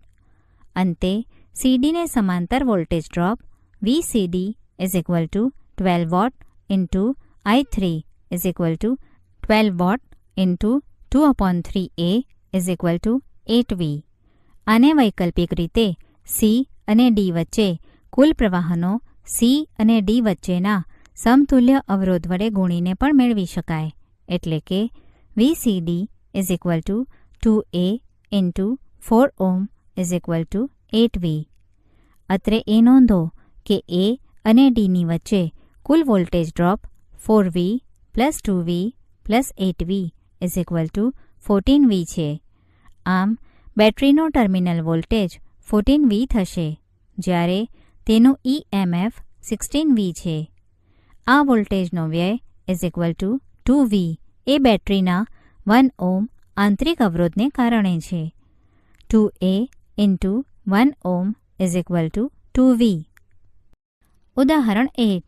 એક ઇલેક્ટ્રોન 2.0 × 10⁴ ન્યૂટન પર કુલમના નિયમિત વિદ્યુત ક્ષેત્રમાં 1.5 સેન્ટીમીટર જેટલા અંતરનું પતન પામે છે. ક્ષેત્રનું માપ અચળ રાખીને તેની દિશા ઉલટાવવામાં આવે છે અને તેમાં એક પ્રોટોન જેટલા જ અંતરનું પતન પામે છે. દરેક કિસ્સામાં પતન માટે લાગતો સમય ગણો. ગુરુત્વની અસર હેઠળ મુક્ત પતન સાથેનો તફાવત જણાવો. ઉકેલ. આકૃતિમાં ક્ષેત્ર ઉપર તરફ છે, તેથી ઋણ વિદ્યુતભારિત ઇલેક્ટ્રોન અધો દિશામાં E મૂલ્યનું બળ અનુભવે છે, જ્યાં E એ વિદ્યુત ક્ષેત્રનું માન છે. ઇલેક્ટ્રોનનો પ્રવેગ AE EE/me', જ્યાં me' ઇલેક્ટ્રોનનું દળ છે. સ્થિર સ્થિતિમાંથી શરૂ કરીને h અંતર જેટલું પતન પામવા ઇલેક્ટ્રોનને લાગતો સમય TE √2hAE √2hMe/EE. E 1.6 × 10⁻19 C. Me 9.11 × 10⁻31 kg. E 2.0 × 10⁴ N per C. H 1.5 × 10⁻² M માટે TE 2.9 × 10⁻9 સેકન્ડ. આકૃતિમાં ક્ષેત્ર અધો દિશામાં છે અને ઘન વિદ્યુતભારિત પ્રોટોન અધો દિશામાં EE મૂલ્યનું બળ અનુભવે છે. પ્રોટોનનો પ્રવેગ AP EE/MP, જ્યાં MP પ્રોટોનનું દળ છે. MP 1.67 × 10⁻27 kg. પ્રોટોન માટે પતનનો સમય TE √2hAP √2hMe/EE 1.3 into 10⁻⁷ s છે. આમ ભારે કણ એટલે કે પ્રોટોન તેટલા જ અંતરના પતન માટે વધુ સમય લે છે. આ બાબત ગુરુત્વની અસર હેઠળ મુક્ત પતનની પરિસ્થિતિ કરતાં મૂળભૂત રીતે વિરુદ્ધ છે, કારણ કે મુક્ત પતનમાં તો પતનનો સમય પદાર્થના દળ પર આધારિત નથી. આ ઉદાહરણમાં પતનનો સમય ગણવામાં આપણે ગુરુત્વ પ્રવેગ અવગણેલ છે. આ વ્યાજબી છે કે નહીં તે જોવા આપેલા વિદ્યુત ક્ષેત્રમાં આપણે પ્રોટોનનો પ્રવેગ શોધીએ.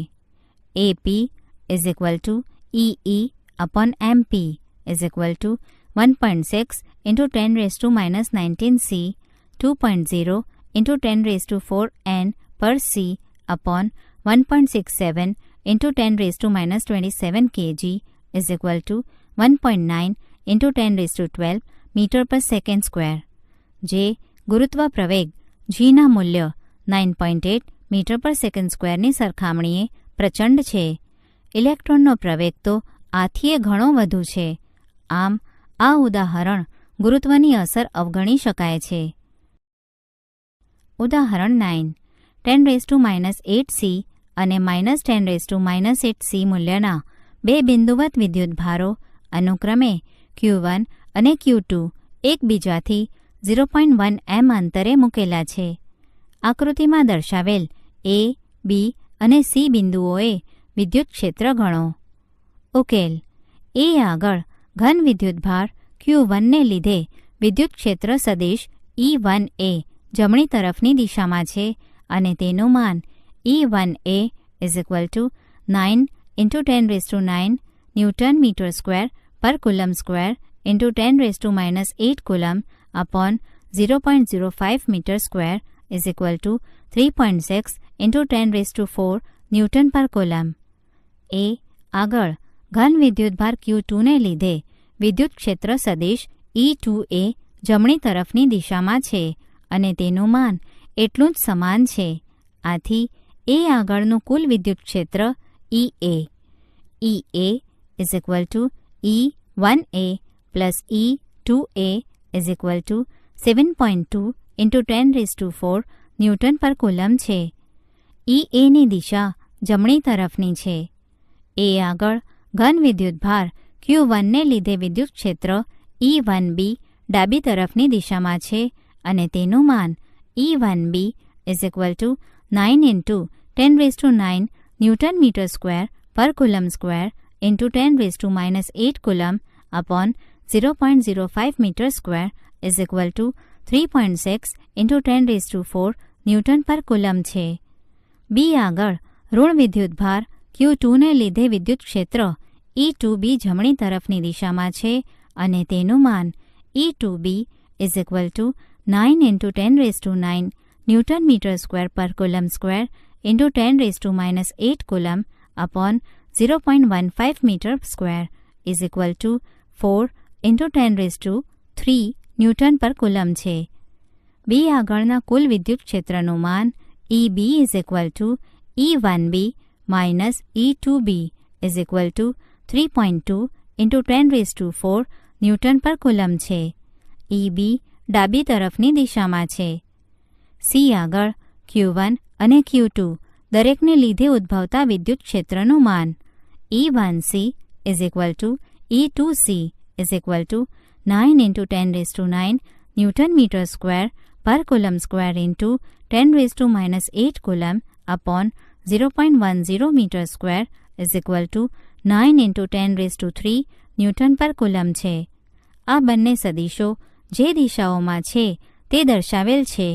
આ બે સદિશોનું પરિણામી EC = E1C cos π/3 + E2C cos π/3 = 9 × 10⁵ newton પર કુલમ છે.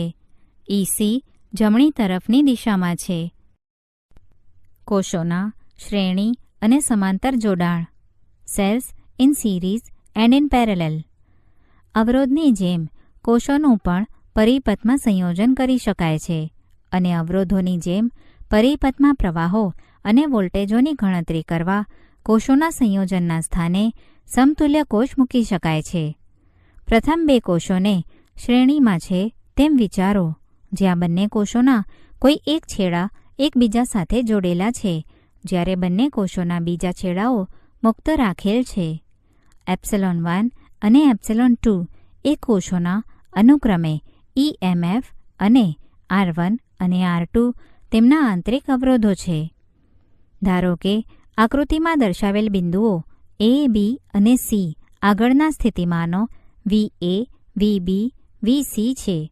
તેથી VA VB એ પ્રથમ કોષના ધન અને ઋણ ધ્રુવો વચ્ચે સ્થિતિમાનનો તફાવત થશે. આપણે તે સમીકરણ 57માં ગણ્યું છે તે મુજબ VAB VA VB ε1 IR1 60. તે જ રીતે VBC VB VC ε2 IR2 61.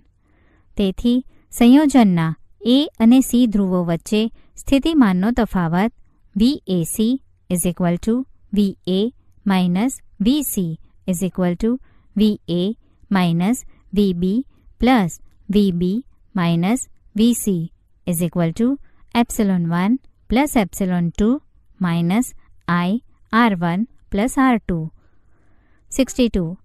હવે જો આપણે આ સંયોજનને સ્થાને A અને C વચ્ચે એપ્સિલોન ઇક્વિવેલન્ટ જેટલું EMF અને R ઇક્વિવેલન્ટ જેટલો આંતરિક અવરોધ ધરાવતા એક જ કોષને મૂકીએ તો VAC epsilon equivalent IR equivalent 63. છેલ્લા બે સમીકરણોની સરખામણી કરતા એપ્સિલોન ઇક્વિવેલન્ટ ε1 ε2 65. આકૃતિમાં પહેલા કોષના ઋણ ધ્રુવને અને બીજા કોષના ધન ધ્રુવ સાથે જોડેલો હતો. તેને બદલે જો બે ઋણ ધ્રુવો જોડ્યા હોય તો સમીકરણ 61 બદલાઈને VBC ε2 IR2 તરીકે લખાત અને એપ્સિલોન ઇક્વિવેલન્ટ ε1 ε1 ગ્રેટર ધેન ε2 મળત. 66. આ શ્રેણી જોડાણનો નિયમ કોઈપણ સંખ્યાના કોષો માટે વિસ્તારી શકાય. 1. n કોષોના શ્રેણી સંયોજનને સમતુલ્ય EMF એ તેમના વ્યક્તિગત EMFના સરવાળા બરાબર હોય છે. 2. n કોષોના શ્રેણી જોડાણને સમતુલ્ય આંતરિક અવરોધ એ તેમના વ્યક્તિગત આંતરિક અવરોધના સરવાળા બરાબર હોય છે. જ્યારે પ્રવાહ દરેક કોષના ધન ધ્રુવમાંથી બહાર નીકળતો હોય ત્યારે આમ થશે. હવે જો આ સંયોજનોમાં જો કોઈ કોષના ઋણ ધ્રુવમાંથી પ્રવાહ બહાર નીકળતો હોય તો એપ્સિલોન ઇક્વિવેલન્ટના સમીકરણમાં તે કોષનું EMF સમીકરણ 66ની જેમ ઋણ ચિહ્ન સાથે લેવાશે. હવે કોષોનું સમાંતર જોડાણ ધ્યાનમાં લો. I1 અને I2 એ કોષોના ધન ધ્રુવોમાંથી બહાર નીકળે છે. બિંદુ B1 આગળ I1 અને I2 પ્રવાહ અંદરની તરફ, જ્યારે પ્રવાહ I બહારની તરફ વહે છે. બહાર તરફ પણ અંદરની તરફ જેટલો જ વિદ્યુતભાર વહન પામતો હોવાથી I I1 I2. 67.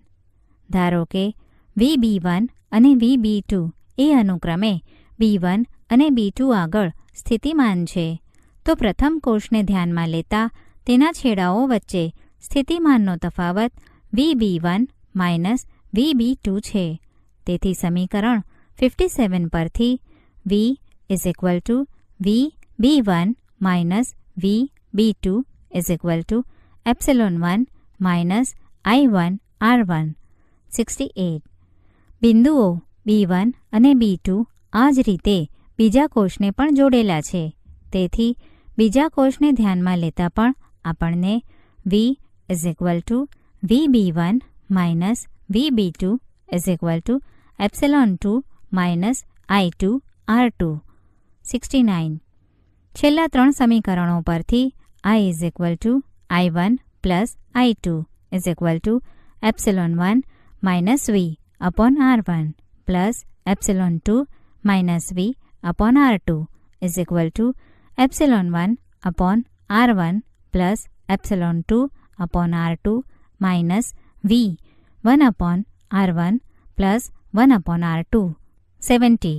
તેથી V નીચેના સૂત્ર મુજબ અપાશે. V is equal to epsilon one R2 plus epsilon two R1 upon R1 plus R2 minus I R1 R2 upon R1 plus R2 71. હવે જો આ સંયોજનને સ્થાને આપણે B1 અને B2ની વચ્ચે એપ્સિલોન ઇક્વિવેલન્ટ જેટલું EMF અને R ઇક્વિવેલન્ટ જેટલો આંતરિક અવરોધ ધરાવતો એક જ કોષ મૂકીએ તો આપણને V is equal two epsilon equivalent minus I R equivalent મળે. 72. છેલ્લા બે સમીકરણો સમાન હોવા જોઈએ અને તેથી epsilon equivalent is equal to epsilon one R2 plus epsilon two R1 upon R1 plus R2 73 અને R equivalent is equal to R1 R2 upon R1 plus R2 74. આ સમીકરણોને વધુ સરળ રીતે લખતા 1 upon R equivalent is equal to 1 upon R1 plus 1 upon R2 75. Epsilon equivalent upon R equivalent is equal to epsilon one upon R1 plus epsilon two upon R2 76. આકૃતિમાં આપણે ધન ધ્રુવોને એક સાથે અને તે જ રીતે ઋણ ધ્રુવોને એક સાથે એવી રીતે જોડેલા હતા કે જેથી પ્રવાહો I1 અને I2 ધન ધ્રુવોમાંથી બહાર નીકળતા હતા. જો બીજા કોષનો ઋણ ધ્રુવ પહેલાના ધન ધ્રુવ સાથે જોડેલ હોત તો એપ્સિલોન2 ગોઝ ટુ માઇનસ એપ્સિલોન2 લખતા સમીકરણો 75 અને 76 હજી પણ લાગુ પડે. સમીકરણો 75 અને 76ને સહેલાઈથી વિસ્તારી શકાય જો epsilon one epsilon two up to epsilon n EMF ધરાવતા અને અનુક્રમે R1 R2 up to Rn જેટલો આંતરિક અવરોધ ધરાવતા n કોષોને સમાંતરમાં જોડવામાં આવેલા હોય તો આ સંયોજન એપ્સિલોન ઇક્વિવેલન્ટ જેટલું EMF અને R ઇક્વિવેલન્ટ જેટલો આંતરિક અવરોધ ધરાવતા એક કોષને સમતુલ્ય ગણી શકાય કે જ્યાં 1 upon R equivalent is equal to 1 upon R1 plus up to 1 upon Rn. 77. Epsilon equivalent upon R equivalent is equal to epsilon one upon R1 plus up to epsilon n upon Rn. 78. કિર્ચોફ્સના નિયમો Kirchhoff's rules. વ્યાપક સ્વરૂપે વિદ્યુત પરિપથો ઘણી વખત એકબીજા સાથે જોડાયેલા અવરોધો અને વિદ્યુત કોષોના જટિલ રીતે બનેલા હોય છે. અગાઉ અવરોધોના શ્રેણી અને સમાંતર જોડાણો માટે મેળવેલા સૂત્રો દરેક વખતે પરિપથમાં વહેતા બધા જ પ્રવાહો અને સ્થિતિમાન તફાવત શોધવા માટે પૂરતા નથી. વિદ્યુત પરિપથોના વિશ્લેષણ માટે બે નિયમો કે જે કિર્ચોફ્સના નિયમો કહે છે તે ઘણા ઉપયોગી છે. આપેલા પરિપથ માટે આપણે દરેક અવરોધમાંથી વહેતા પ્રવાહને I સંજ્ઞા વડે દર્શાવીશું અને અવરોધમાંથી દર્શાવેલ દિશામાં પ્રવાહ વહે છે તેમ સૂચવવા માટે તીર એટલે કે એરોની સંજ્ઞા મૂકીશું. જો અંતમાં Iનું મૂલ્ય ઘન મળે તો પરિપથમાં ખરેખર વહેતો પ્રવાહ એ દર્શાવેલ તીરની દિશામાં છે. જો I ઋણ મળે તો પ્રવાહ એ દર્શાવેલ તીરની વિરુદ્ધ દિશામાં વહે છે. તે જ રીતે દરેક ઉદ્ગમ એટલે કે કોષ અથવા વિદ્યુત પાવર ઉર્જા માટેનું બીજું કોઈ ઉદ્ગમ ના ઘન અને ઋણ ધ્રુવોને લેબલ લગાવીશું અને કોષમાંથી વહેતા પ્રવાહને તીર એટલે કે સંજ્ઞા વડે દર્શાવીશું. આની મદદથી આપણને સ્થિતિમાનનો તફાવત V is equal two Vp minus Vn is equal two epsilon minus IR મળે, જે ઘન ધ્રુવ P અને ઋણ ધ્રુવ N વચ્ચે તો છે, જ્યાં પ્રવાહ કોષમાં થઈને N થી P તરફ વહે છે. હવે જો લેબલિંગ કરતી વખતે કોષમાંથી વહેતા પ્રવાહ માટે આપણે P થી N જઈએ તો V is equal two epsilon plus IR 79. લેબલિંગની પ્રક્રિયા સ્પષ્ટ કર્યા પછી આપણે આ નિયમો જણાવીએ અને તેની સાબિતી આપીએ. એ. જંકશનનો નિયમ. કોઈપણ જંકશન આગળ દાખલ થતા પ્રવાહોનો સરવાળો જંકશનની બહાર નીકળતા એટલે કે દૂર જતા પ્રવાહોના સરવાળા બરાબર હોય છે. ઘણી બધી શાખા એટલે કે રેખાના બનેલા જંકશનને બદલે કોઈ રેખા પરના બિંદુએ પણ આ નિયમ સમાન રીતે લાગુ પડે છે. આ નિયમની સાબિતી એ હકીકત પરથી આપી શકાય કે સ્થાયી પ્રવાહો માટે જંકશન કે શાખાના એટલે કે રેખાના કોઈ બિંદુ આગળ વિદ્યુતભારનો સંગ્રહ થતો નથી. આમ દાખલ થતો કુલ વિદ્યુત પ્રવાહ કે જે જંકશનમાં દાખલ થતા વિદ્યુતભારનો દર છે એ જંકશનથી બહાર જતા કુલ પ્રવાહ બરાબર હોય છે. બી. લૂપ એટલે કે બંધ ગાળાનો નિયમ. અવરોધો અને વિદ્યુત કોષો ધરાવતા કોઈપણ બંધ ગાળામાં સ્થિતિમાનના ફેરફારોનો બેઝિક સરવાળો 0 હોય છે. આ નિયમ પણ સ્વાભાવિક છે કારણ કે વિદ્યુત સ્થિતિમાન કયા બિંદુએ માપીએ છીએ તેના પર તે આધાર રાખે છે. આમ કોઈ બિંદુથી શરૂ કરી એ જ બિંદુએ પાછા આવીએ તો કુલ ફેરફાર 0 થાય જ. બંધ ગાળામાં આપણે જે તે બિંદુએ પાછા આવીએ જ છીએ અને તેથી આ નિયમ લાગુ પડે. ઉદાહરણ 6. દરેક 1 ઓહ્મના એવા 12 અવરોધોથી સમઘન નેટવર્કના વિકર્ણના સામસામે આવેલા શિરોબિંદુઓ વચ્ચે અવગણી શકાય તેવો આંતરિક અવરોધ ધરાવતી 10Vની બેટરી જોડેલ છે. નેટવર્કનો સમતુલ્ય અવરોધ અને સમઘનની દરેક ભુજામાંથી પસાર થતો પ્રવાહ શોધો.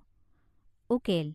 આ નેટવર્ક સરળ શ્રેણી અને સમાંતરમાં જોડેલા અવરોધોના સ્વરૂપમાં દર્શાવી શકાશે નહીં, પરંતુ કોયડા સાથે સંકળાયેલ સમમિતિનો ઉપયોગ કરીને નેટવર્કનો સમતુલ્ય અવરોધ શોધી શકાય. પથ A, AD અને AB એ નેટવર્કમાં સમમિત રીતે આવેલા છે. આમ આ દરેકમાં વહેતો પ્રવાહ સમાન હોવો જોઈએ. ધારો કે તે I છે. વધારામાં શિરોબિંદુઓ A', B અને D આગળ અંદર દાખલ થતો પ્રવાહ I બહાર જતી 2 શાખાઓમાં સરખે ભાગે વહેંચાશે. આ રીતે સમઘનની બધી 12 ભુજાઓમાં વહેતો પ્રવાહ કિર્ચોફના પ્રથમ નિયમ અને કોયડા સામે સંકળાયેલ સમમિતિની મદદથી Iના પદમાં લખી શકાય. પછી એક બંધ ગાળો ધારો કે AB, C', E, A લો અને તેને કિર્ચોફનો બીજો નિયમ લગાડો. -IR -1/2 IR IR plus epsilon = 0, જ્યાં R એ દરેક ભુજાઓ અવરોધ અને એપ્સિલોન એ બેટરીનું EMF છે. આમ એપ્સિલોન = 5/2 IR થશે. આ નેટવર્કનો સમતુલ્ય અવરોધ R equivalent = એપ્સિલોન/3I = 5/6 R છે. R 1 ઓહ્મ માટે R equivalent = 5/6 ઓહ્મ અને E 10V માટે નેટવર્કમાં કુલ પ્રવાહ 3I નીચે મુજબ મળશે.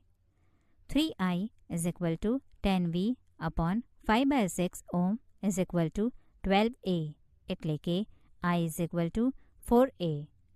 સમઘનની દરેક ભુજામાંથી પસાર થતો પ્રવાહ આકૃતિ પરથી વાંચી શકાય છે. અત્રે એ નોંધવું જરૂરી છે કે ઉદાહરણ 6માં આપેલ નેટવર્ક સાથે સંકળાયેલ સમમિતિને કારણે કિર્ચોફના નિયમની ક્ષમતા એટલે કે પાવર બહુ દૃશ્યમાન થતી નથી. વ્યાપક નેટવર્કમાં આવી સમમિતિને કારણે સરળતા મળે તેવું દરેક વખતે જરૂરી નથી અને જંકશનો અને બંધ ગાળાઓ નેટવર્કમાં આપેલા અજ્ઞાતો જેટલા જરૂરી તમામ માટે કિર્ચોફના નિયમો લગાવીને આવા કોયડાને ઉકેલી શકાય.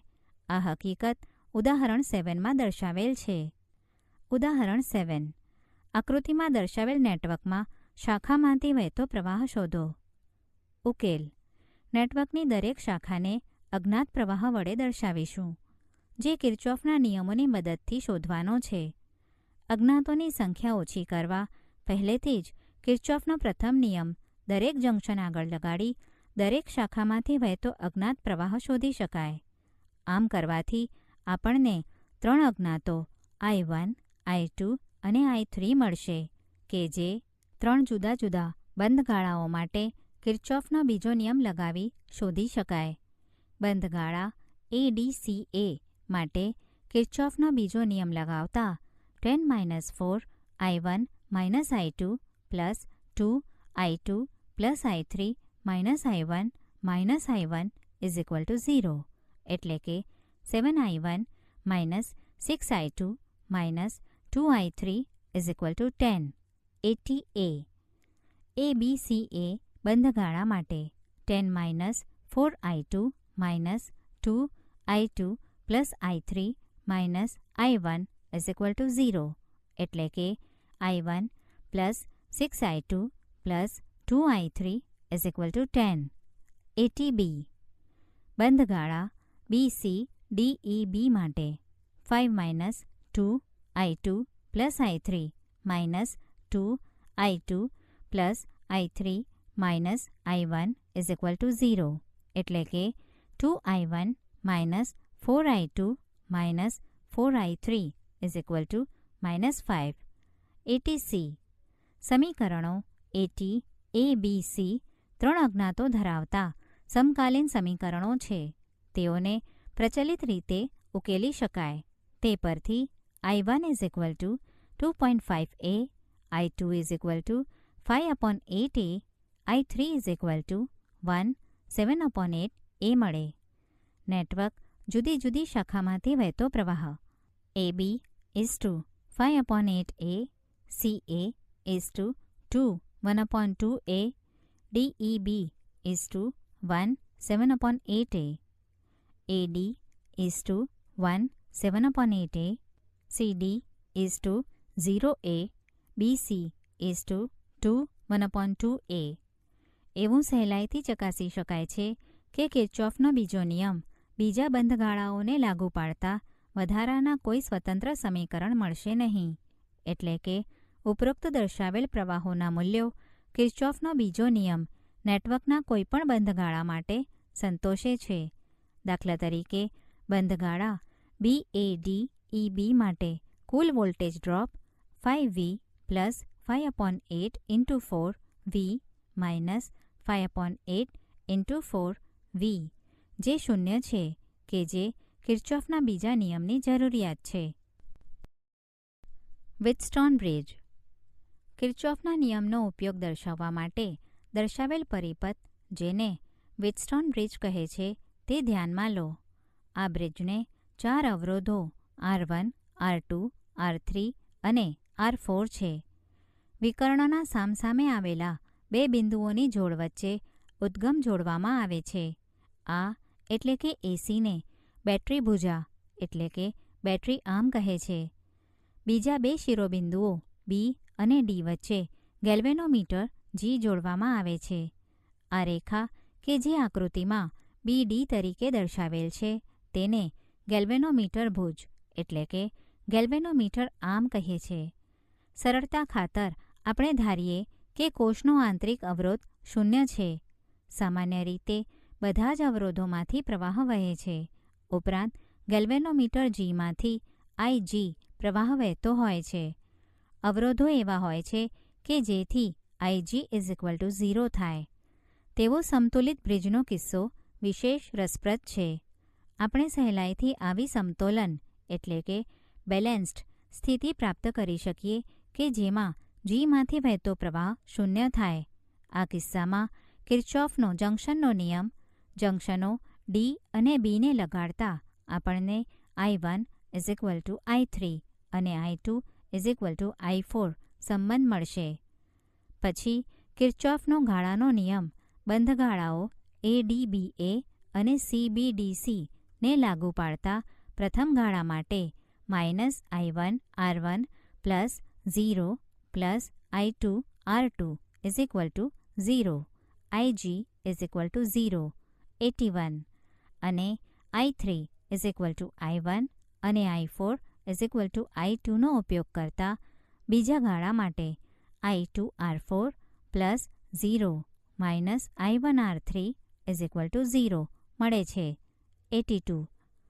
સમીકરણ 81 પરથી I1 upon I2 is equal two R2 upon R1, જ્યારે સમીકરણ 82 પરથી I1 upon I2 is equal two R4 upon R3. તેથી આપણને નીચેની શરત મળશે: R2 upon R1 is equal two R4 upon R3. 83A. 4 અવરોધોને સાંકળતા આ છેલ્લા સમીકરણને ગેલ્વેનોમીટર શૂન્ય ખૂણાવર્તન દર્શાવે તે માટેની સમતોલન શરત કહે છે. વ્હીટસ્ટોન બ્રિજ અને તેની સમતોલન શરત એ અજ્ઞાત અવરોધ શોધવાની એક વ્યવહારુ પદ્ધતિ પૂરી પાડે છે. એવું ધારો કે આપણી પાસે એક અજ્ઞાત અવરોધ છે કે જે આપણે ચોથી ભુજામાં લગાડેલ છે. આમ R4 અજ્ઞાત છે. જાણીતા અવરોધ R1 અને R2ને બ્રિજની પ્રથમ અને બીજી ભુજામાં રાખી આપણે અવરોધ R3ને ગેલ્વેનોમીટર શૂન્ય આવર્તન આપે ત્યાં સુધી બદલતા જઈએ.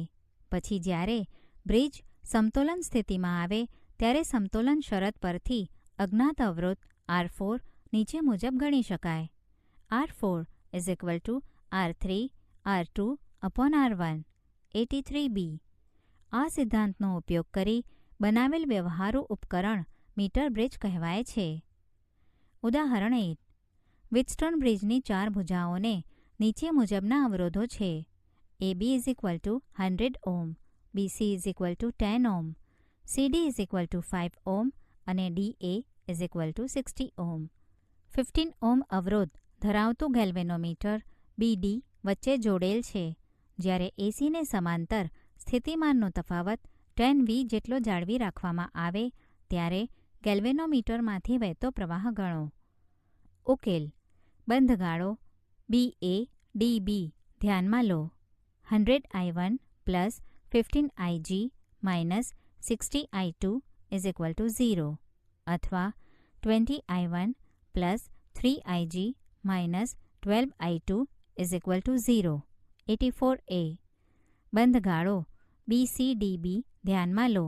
આપણને 10I1 minus IG minus 15IG minus 5I2 plus IG is equal to 0 મળે. 10I1 minus 30IG minus 5I2 is equal to 0. 2I1 minus 6IG minus I2 is equal to 0. 84B. બંધગાળો ADCEA ધ્યાનમાં લેતા 60I2 plus 5I2 plus IG is equal two 10. 65I2 plus 5IG is equal two 10. 13I2 plus IG is equal to 2. 84C. સમીકરણ 84Bને 10 વડે ગુણતા 20I1 minus 60IG minus 10I2 is equal to 0. 84D. સમીકરણો 84D અને 84A પરથી 63IG minus 2I2 is equal to 0. I2 is equal two 31.5 IG. 84E. 12ની કિંમત સમીકરણ 84Cમાં મૂકતા 13 31.5 IG plus IG is equal to 2. 410.5 IG is equal to 2. IG is equal to 4.87 MA. Metre bridge. આકૃતિમાં એક metre bridge દર્શાવેલ છે. આકૃતિમાં દર્શાવ્યા મુજબ મીટર બ્રિજને સમાન 8 છેદનું ક્ષેત્રફળ ધરાવતા અને 1 m લંબાઈનો તાર કે જેને ખેંચીને 2 કાટખૂણે વળેલી ધાતુની જાડી પટ્ટી સાથે બાંધીને બનાવેલ છે. આ ધાત્વીય પટ્ટીમાં 2 ખુલ્લી જગ્યા એટલે કે ગેપ્સ છે કે જેમાં અવરોધો જોડવામાં આવે છે. મીટર બ્રિજનો તાર જ્યાં જકડેલ છે તે અંત્યબિંદુઓ કળ થકી કોષ સાથે જોડેલ છે. ગેલ્વેનોમીટરનો એક છેડો 2 ગેપની વચ્ચે આવેલી ધાતુની પટ્ટી સાથે જોડવામાં આવેલ છે. ગેલ્વેનોમીટરનો બીજો છેડો જોકી એટલે કે સંપર્ક કળ સાથે જોડવામાં આવેલ છે. જોકી એક પ્રકારનો ધાતુનો સળિયો છે કે જેનો એક છેડો તીક્ષ્ણ ધાર ધરાવે છે અને તે તાર પર સરકી શકે તે રીતે વિદ્યુત જોડાણ કરે છે. R એક અજ્ઞાત અવરોધ છે જેનું મૂલ્ય આપણે શોધવું છે. તેને કોઈ એક ગેપમાં જોડવામાં આવે છે. બીજી ખાલી જગ્યામાં આપણે એક પ્રમાણભૂત જ્ઞાત અવરોધ S જોડીએ છીએ. જોકી એ તાર પરના કોઈ બિંદુ D સાથે જોડવામાં આવે છે કે જે છેડા A થી L સેન્ટીમીટર લંબાઈએ છે. જોકી તાર પર સરકી શકે છે. તારના AD ભાગનો અવરોધ R સેન્ટીમીટર L જેટલો છે, જ્યાં R સેન્ટીમીટર એ તારનો એકમ સેન્ટીમીટર દીઠ અવરોધ છે. તારના DC ભાગનો અવરોધ આ જ રીતે R સેન્ટીમીટર 100 - L જેટલો થશે.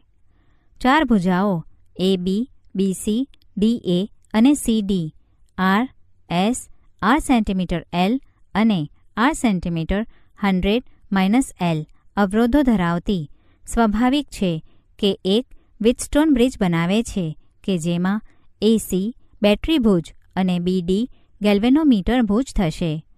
હવે જો જોકીને તાર પર સરકાવવામાં આવે તો એક એવું સ્થાન મળશે કે જ્યાં ગેલ્વેનોમીટર કોઈ પ્રવાહ દર્શાવે નહીં. ધારો કે છેડા A થી આવા સમતોલન બિંદુ માટેનું અંતર L = L1 છે. બ્રિજની સમતોલન સ્થિતિમાં 4 અવરોધો અનુક્રમે R, S, R centimetre L1 અને R સેન્ટીમીટર 100 - L1 હશે. બ્રિજની સમતોલન સ્થિતિ સમીકરણ 83A પરથી નીચેનો સંબંધ આપે છે. R/S = R centimetre L1 upon R centimetre 100 - L1 = L1 upon 100 - L1. 85. આમ એક વખત આપણે L1 શોધી કાઢીએ તો અજ્ઞાત અવરોધ R પ્રમાણિત જ્ઞાત અવરોધ Sના પદમાં શોધી શકાય. R = S L1 upon 100 - L1. 86. Sના જુદા જુદા મૂલ્યો પસંદ કરતાં આપણને L1ના જુદા જુદા મૂલ્યો મળશે અને દરેક વખતે R ગણી શકીએ. L1ની માપણીમાં રહેલ ત્રુટિ સ્વાભાવિક રીતે જ Rની ત્રુટિમાં પણ પરિણમશે. એવું દર્શાવી શકાય કે જો સમતોલન બિંદુને બ્રિજના મધ્યસ્થાનની આસપાસ એટલે કે L1 એ 50 સેન્ટીમીટરની નજીક ગોઠવીએ તો Rની માપણીની પ્રતિશત ત્રુટિ લઘુત્તમ કરી શકાય. આના માટે Sની યોગ્ય પસંદગી કરવી જરૂરી છે. ઉદાહરણ 9. 1 મીટર બ્રિજમાં A થી 33.7 સેન્ટીમીટર આગળ તટસ્થ બિંદુ એટલે કે સમતોલન બિંદુ નલ પોઇન્ટ મળે છે. હવે જો Sને સમાંતર 12 ઓહ્મનો અવરોધ જોડવામાં આવે તો સમતોલન બિંદુ 51.9 સેન્ટીમીટર આગળ મળે છે. R અને Sના મૂલ્યો શોધો. ઉકેલ. પહેલા સમતોલન બિંદુ પરથી R/S = 33.7 upon 66.3 3.87. S અને 12 ઓહ્મના અવરોધ સાથે સમાંતર જોડ્યા બાદ તે ખાલી જગ્યામાંનો અવરોધ બદલાઈને S થી S ઇક્વિવેલન્ટ થાય છે, જ્યાં S equivalent = 12S upon S + 12 અને તેથી નવી સમતોલન સ્થિતિ 51.9 upon 48.1 R upon S equivalent = R S + 12 upon 12S થશે. 88. R/Sની કિંમત સમીકરણ 87માંથી મૂકતા 51.9 upon 48.1 S + 12 upon 12 into 33.7 upon 66.3 જે S = 13.5 ઓહ્મ આપશે. ઉપર દર્શાવેલ R/Sના મૂલ્ય પરથી આપણને R = 6.86 ઓહ્મ મળશે. પોટેન્શિયોમીટર. આ એક સર્વતોમુખી એટલે કે ખૂબ ઉપયોગી વર્સેટાઇલ સાધન છે. તે મૂળ તો એક લાંબા સમાન 8 છેદના તારનું બનેલું છે. તે લંબાઈમાં ઘણી વખત અમુક મીટર લાંબો હોય છે અને તેના છેડા વચ્ચે એક પ્રમાણભૂત વિદ્યુત કોષ B જોડવામાં આવે છે. આની વાસ્તવિક રચનામાં ઘણી વખત આ તારને પાસે રાખેલા ઘણા બધા ટુકડાઓ તરીકે લેવામાં આવે છે અને તેના છેડાઓને જાડી ધાતુની પટ્ટીથી જોડવામાં આવે છે. આકૃતિમાં તાર A થી C વચ્ચે જોડેલા છે. નાના ઊભા ભાગ એ ધાતુની જાડી પટ્ટી દર્શાવે છે કે જે તારના જુદા જુદા ભાગને જોડે છે. તારમાંથી I જેટલો પ્રવાહ પસાર થાય છે કે જે પરિપથમાં જોડેલ ચલ એટલે કે બદલી શકાય તેવા અવરોધ રિઓસ્ટેટ Rની મદદથી બદલી શકાય છે. અત્રે તાર નિયમિત હોવાથી A અને બિંદુ Aથી L અંતરે રહેલા કોઈપણ બિંદુ વચ્ચેનો સ્થિતિમાનનો તફાવત epsilon L is equal two 5L 89, જ્યાં 5 એ એકમ લંબાઈ દીઠ ડ્રોપ દર્શાવે છે. આકૃતિ A બે વિદ્યુત કોષોના EMF એપ્સિલોન 1 અને એપ્સિલોન 2 સરખાવવા માટે પોટેન્શિયોમીટરનો ઉપયોગ દર્શાવે છે. એક દ્વિમાર્ગી કળ 2-વે કીના 3 બિંદુઓ 1, 2, 3 દર્શાવેલા છે. પહેલા ધારો કે કળના 1 અને 3 બિંદુ જોડેલા છે, જેથી ગેલ્વેનોમીટર એપ્સિલોન 1 સાથે જોડાયેલ સ્થિતિમાં છે. જોકીને તાર પર આવર્તન મળે.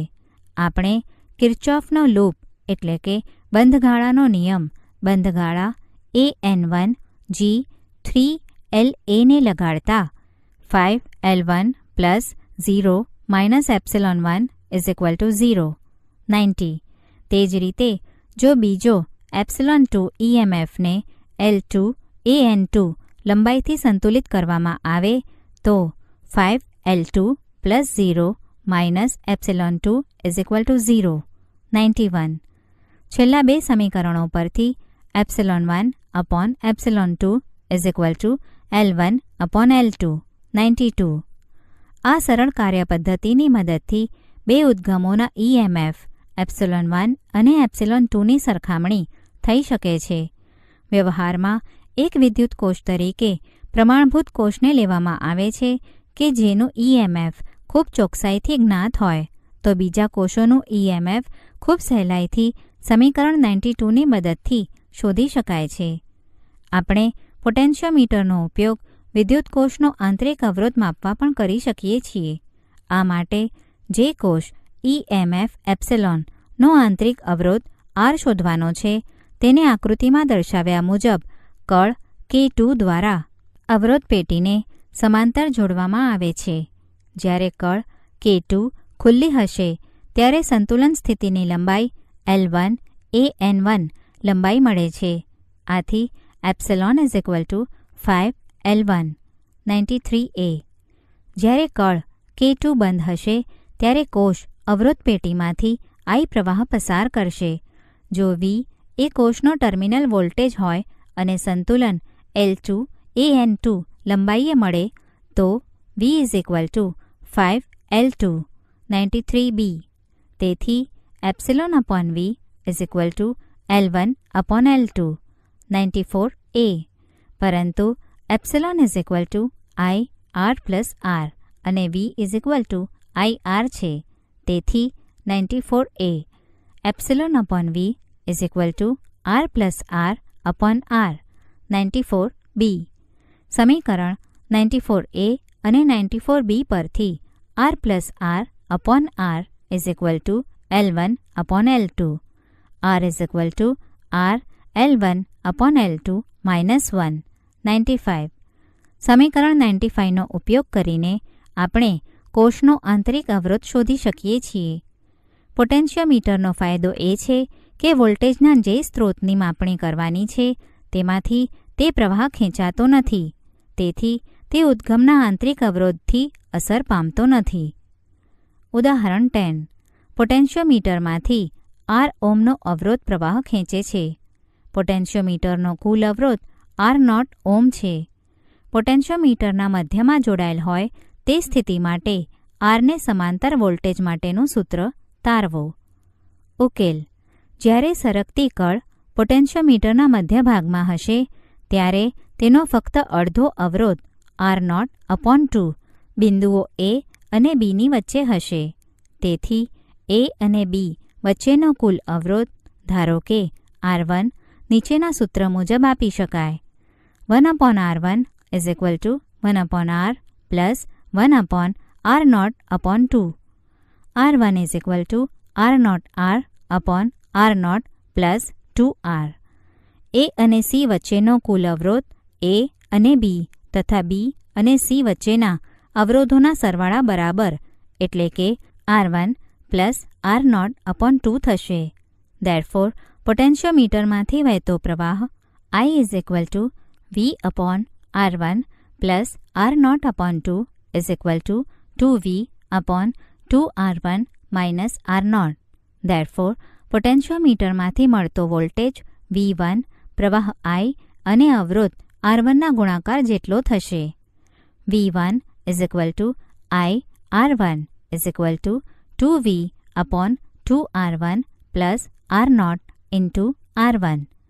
R1ની કિંમત મૂકતા V1 is equal to 2V upon 2 R0 into R upon R0 plus 2R plus R0 into R0 into R upon R0 plus 2R. V1 is equal two 2VR upon 2R plus R0 plus 2R અથવા V1 is equal two 2VR upon R0 plus 4R.